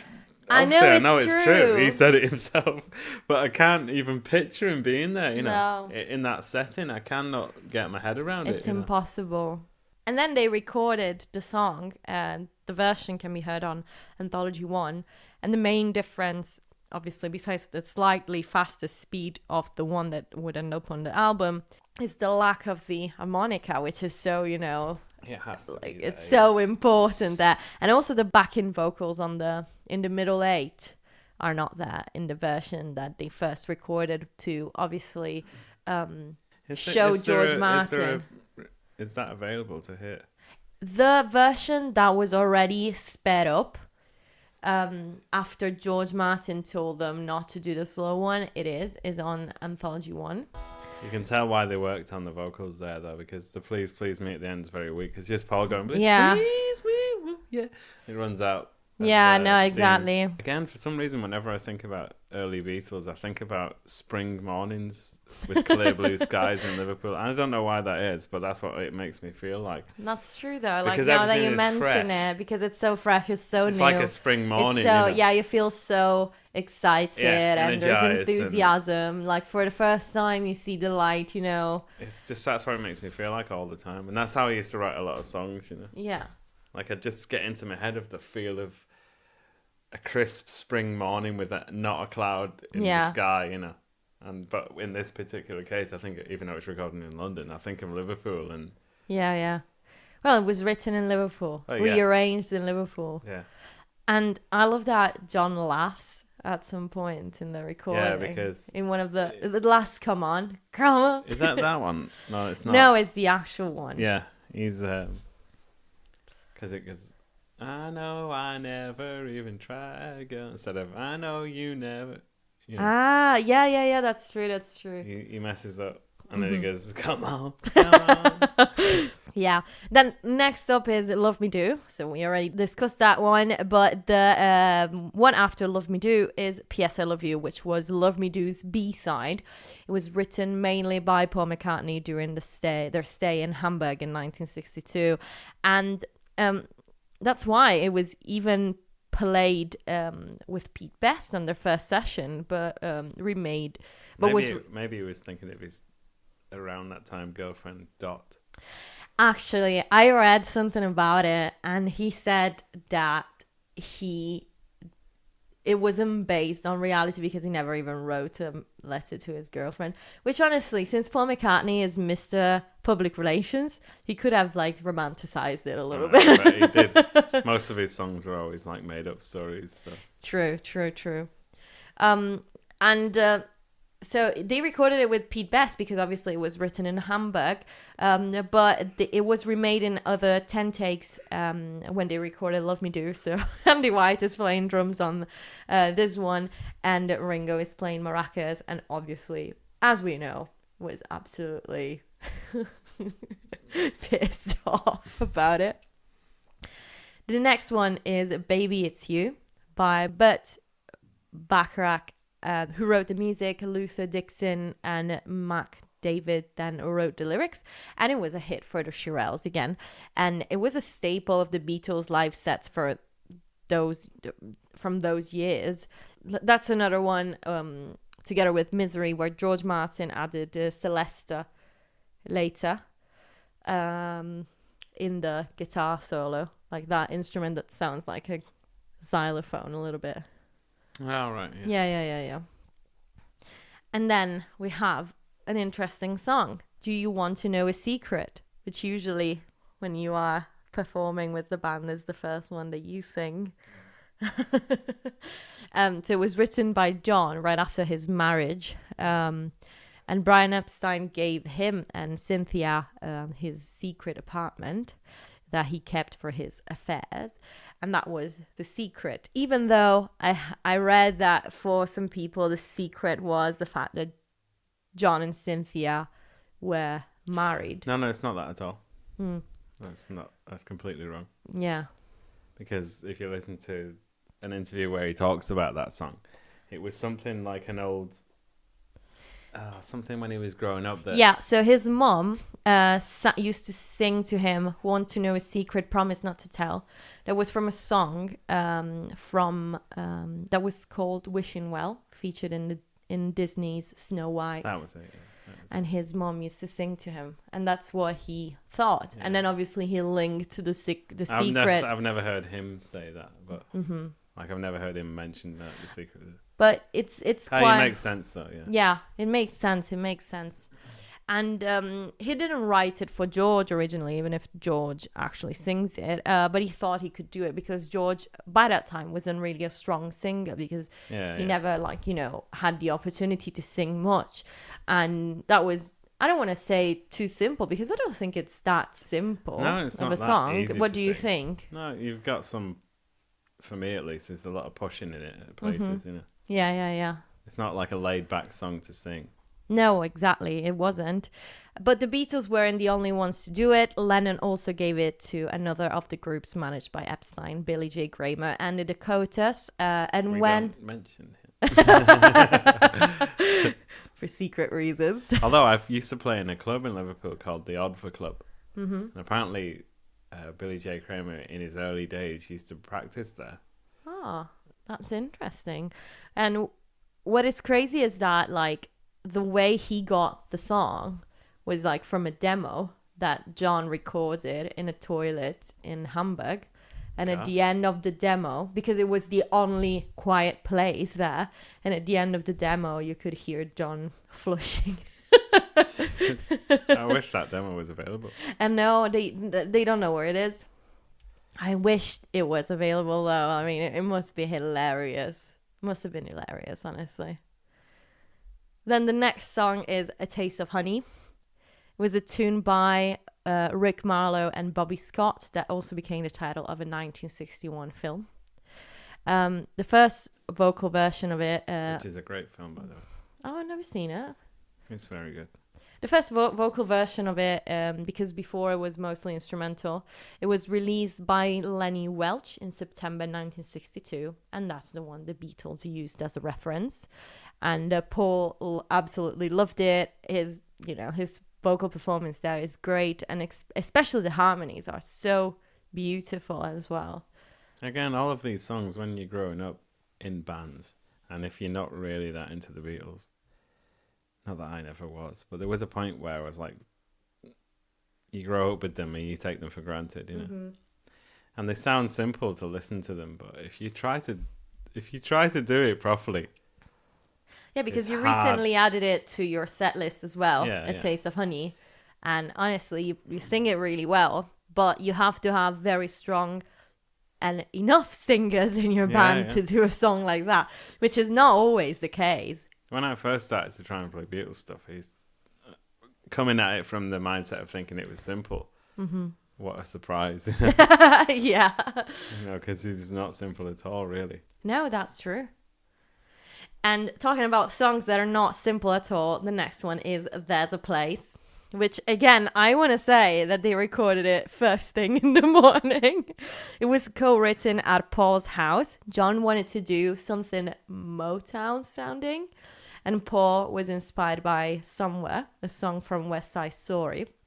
And this was an attempt to a deeper lyric, because the place that they talk about is not really a place where you could go with your lover or something like that, but it was about the mind. Yeah, exactly.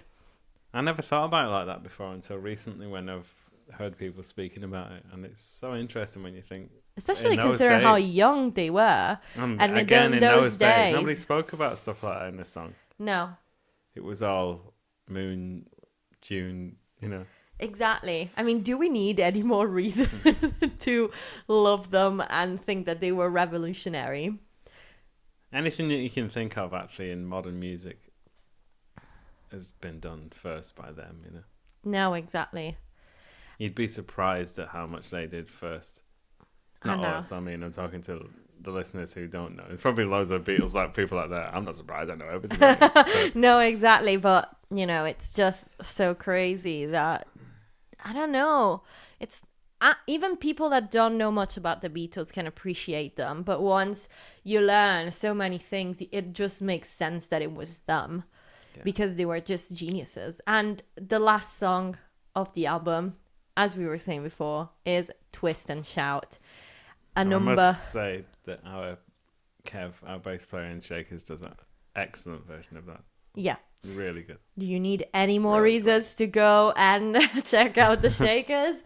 But, Twist and Shout is amazing. A very famous number by the Isley Brothers. And probably that's why they chose it. Because, it had been actually in the repertoire for quite some time. Even they kept it there until 1965 anyway. Again, think about the Beatles when before they were getting a record out. They were trying to get people to dance. They were playing things that were in the charts. Of course, exactly. They were performers, If you listen to, everyone probably knows this interview, but it always fascinates me to hear like a little quote from John Lennon where he goes, "We were performers in the clubs in Liverpool and Hamburg, and there was nobody to touch us in Britain, especially when we played straight rock and roll." Mm-hmm. And he always says that their best performances were never recorded.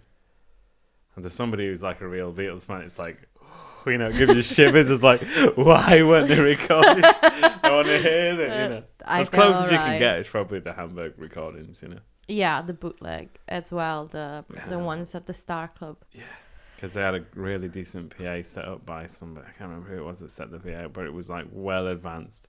It had reverb and everything, I know. And, again, just to wrap it up, because we've been talking for nearly 2.5 hours, which honestly, it just flies when you're talking about the Beatles. But, let's just consider it again. First song, I saw her standing there. Last song, Twist and Shout.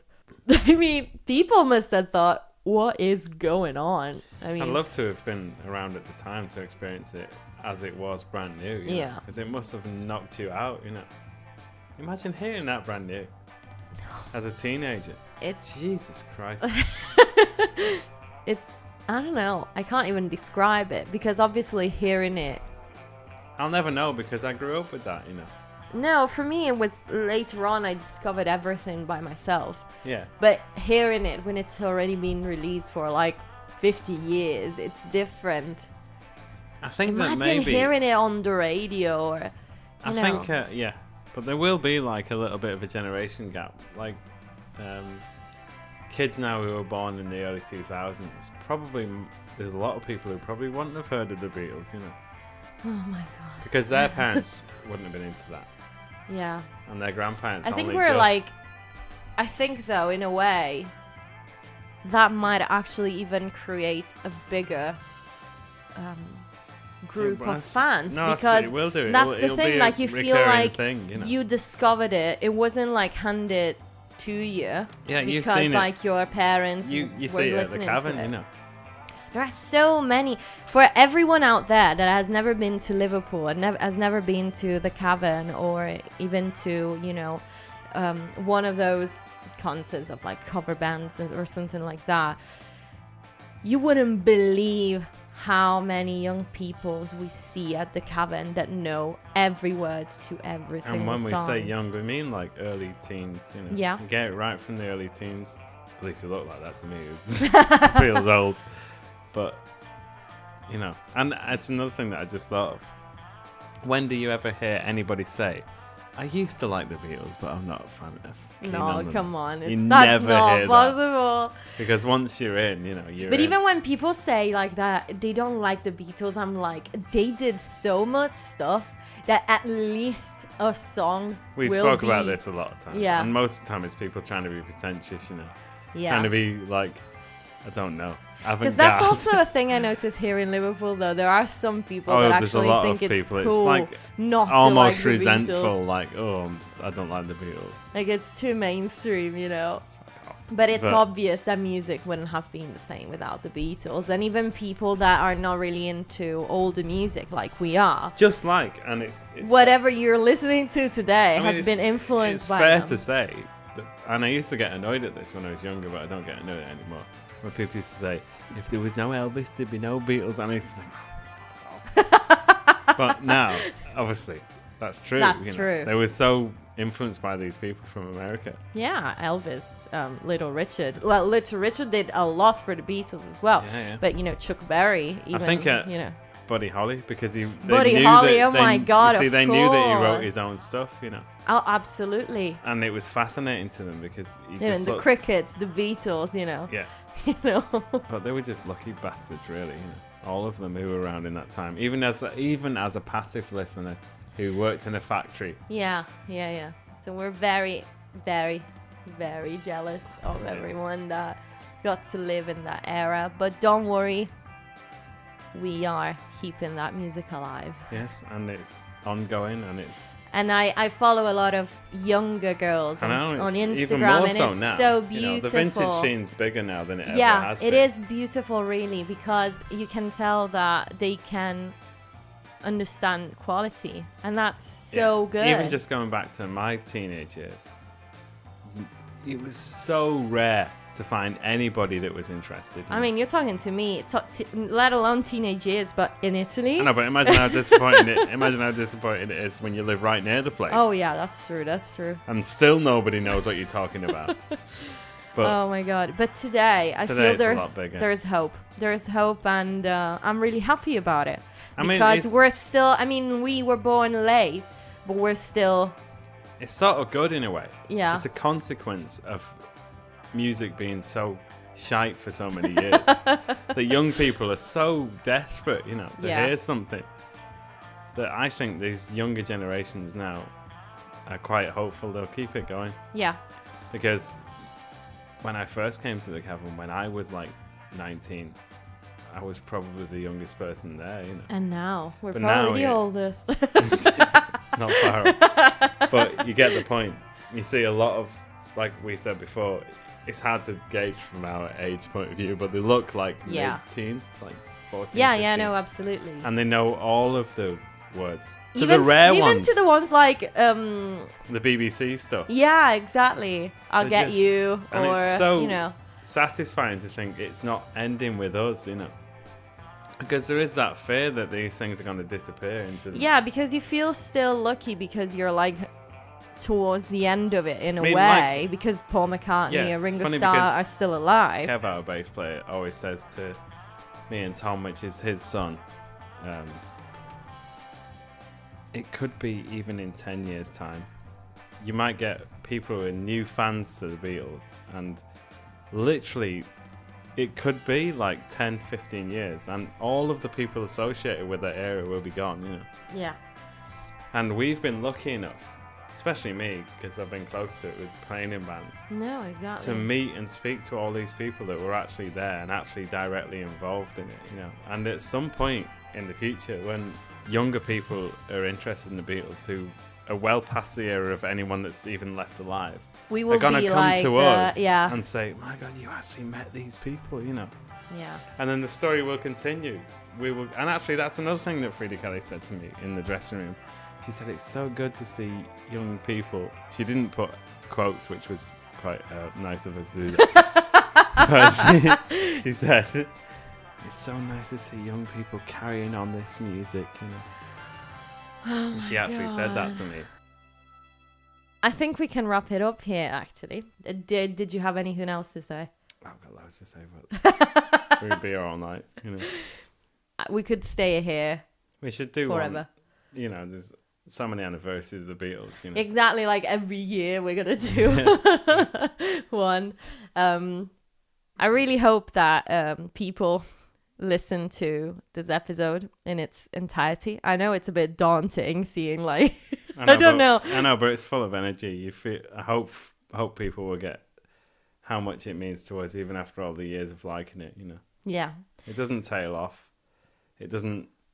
Exactly. It's getting more for me, especially recently. Like I said before, the longer it goes on, the more it becomes like this big thing to me. Exactly. So I just hope that people felt like this was a conversation with like friends, like-minded people, because I really want people to feel that way, because that's how I feel when I'm like talking both in person and even online to people that love the Beatles, because it's such a community. You feel like you're in your family in a way. You know? And it's like a release when you find someone that you know is on the geek level. Because there are so many people that say they love the Beatles, and but they don't really know the Beatles. I know, that one, Let It Be, Which, fair enough, it's a beautiful song. They're all great songs. But you know, the point is there's a level of geekiness here. It's like John was wearing a green jacket whilst he recorded the harmonica. That's the type of level I'm at. Like, I would want to know how many buttons did that jacket have. By the way, if anybody wants to know what vehicles they were travelling in at the time, I can tell you. Don't worry. We're going to do episodes about vehicles and gear. And, I know I can count on you because you are deranged. I wanted to say such an expert, but yes, also deranged.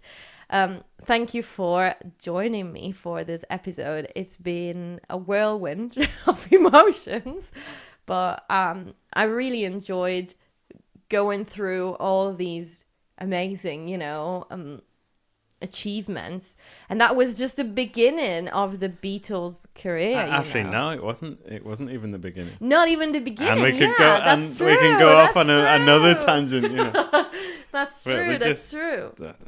No, it was just amazing. I really hope you all out there appreciated the episode, and that you will be listening to Please Please Me today, the day of its and I recommend release. it in mono, because it's the first time I've ever listened to it in mono was literally today, just because I hadn't realised that I hadn't listened to it in mono before. Yeah. Because we have the stereo vinyl, which I bought years ago, and recently I had them as well, but since you had them. Mono one. Oh, you acquired. We acquired. We acquired. Yeah, that's touchy subject. Anyway, never listened to it before, but listen to it in mono. Yeah, because it was recorded. The later stuff, neither here than there, in mono, because it was actually recorded for stereo, so it's mixed anyway. But the early stuff, it's just such a big difference. Jumps out of. Yeah, you feel like you have them there in a way. It really jumps out. So if you're going to listen to it, and if you can, listen to mono. Not that the stereo is crap, but it's crap compared to the mono. Because it's still the Beatles, but if you can, mono all the way. Yeah. So thank you very much again for listening. Listen to Please Please Me whenever you want. Today, especially to celebrate, but we always, recommend listen to as many Beatles albums and songs as you can. And come down to the Cavern, speak to Camilla about the podcast. Yeah, exactly. Just come and interact. Shall we remind, because I didn't mention it before, when are you on? Every Sunday. Every Sunday. From 6:15 to 9 p.m. There you go. And it happens that this Saturday we're playing and the Saturday after, but but by the time this podcast goes out, exactly. But, I'm there basically all the time, so you can get two celebrities. Come down and speak. No, I'm joking, but you can get both of us. Yeah. And obviously we're always, happy to talk about this, because that's literally our biggest passion. And remember to follow me on Instagram at the Cat's Whisker Podcast, and on TikTok at the Cat's Whisker. And you can actually follow Liam as well at Liam Mannion. What are you? Liam A50 Mannion something? Well, anyway, you'll find him tagged in the post where I am promoting this episode. And I'll see you in the next episode. Ciao! 1, 2,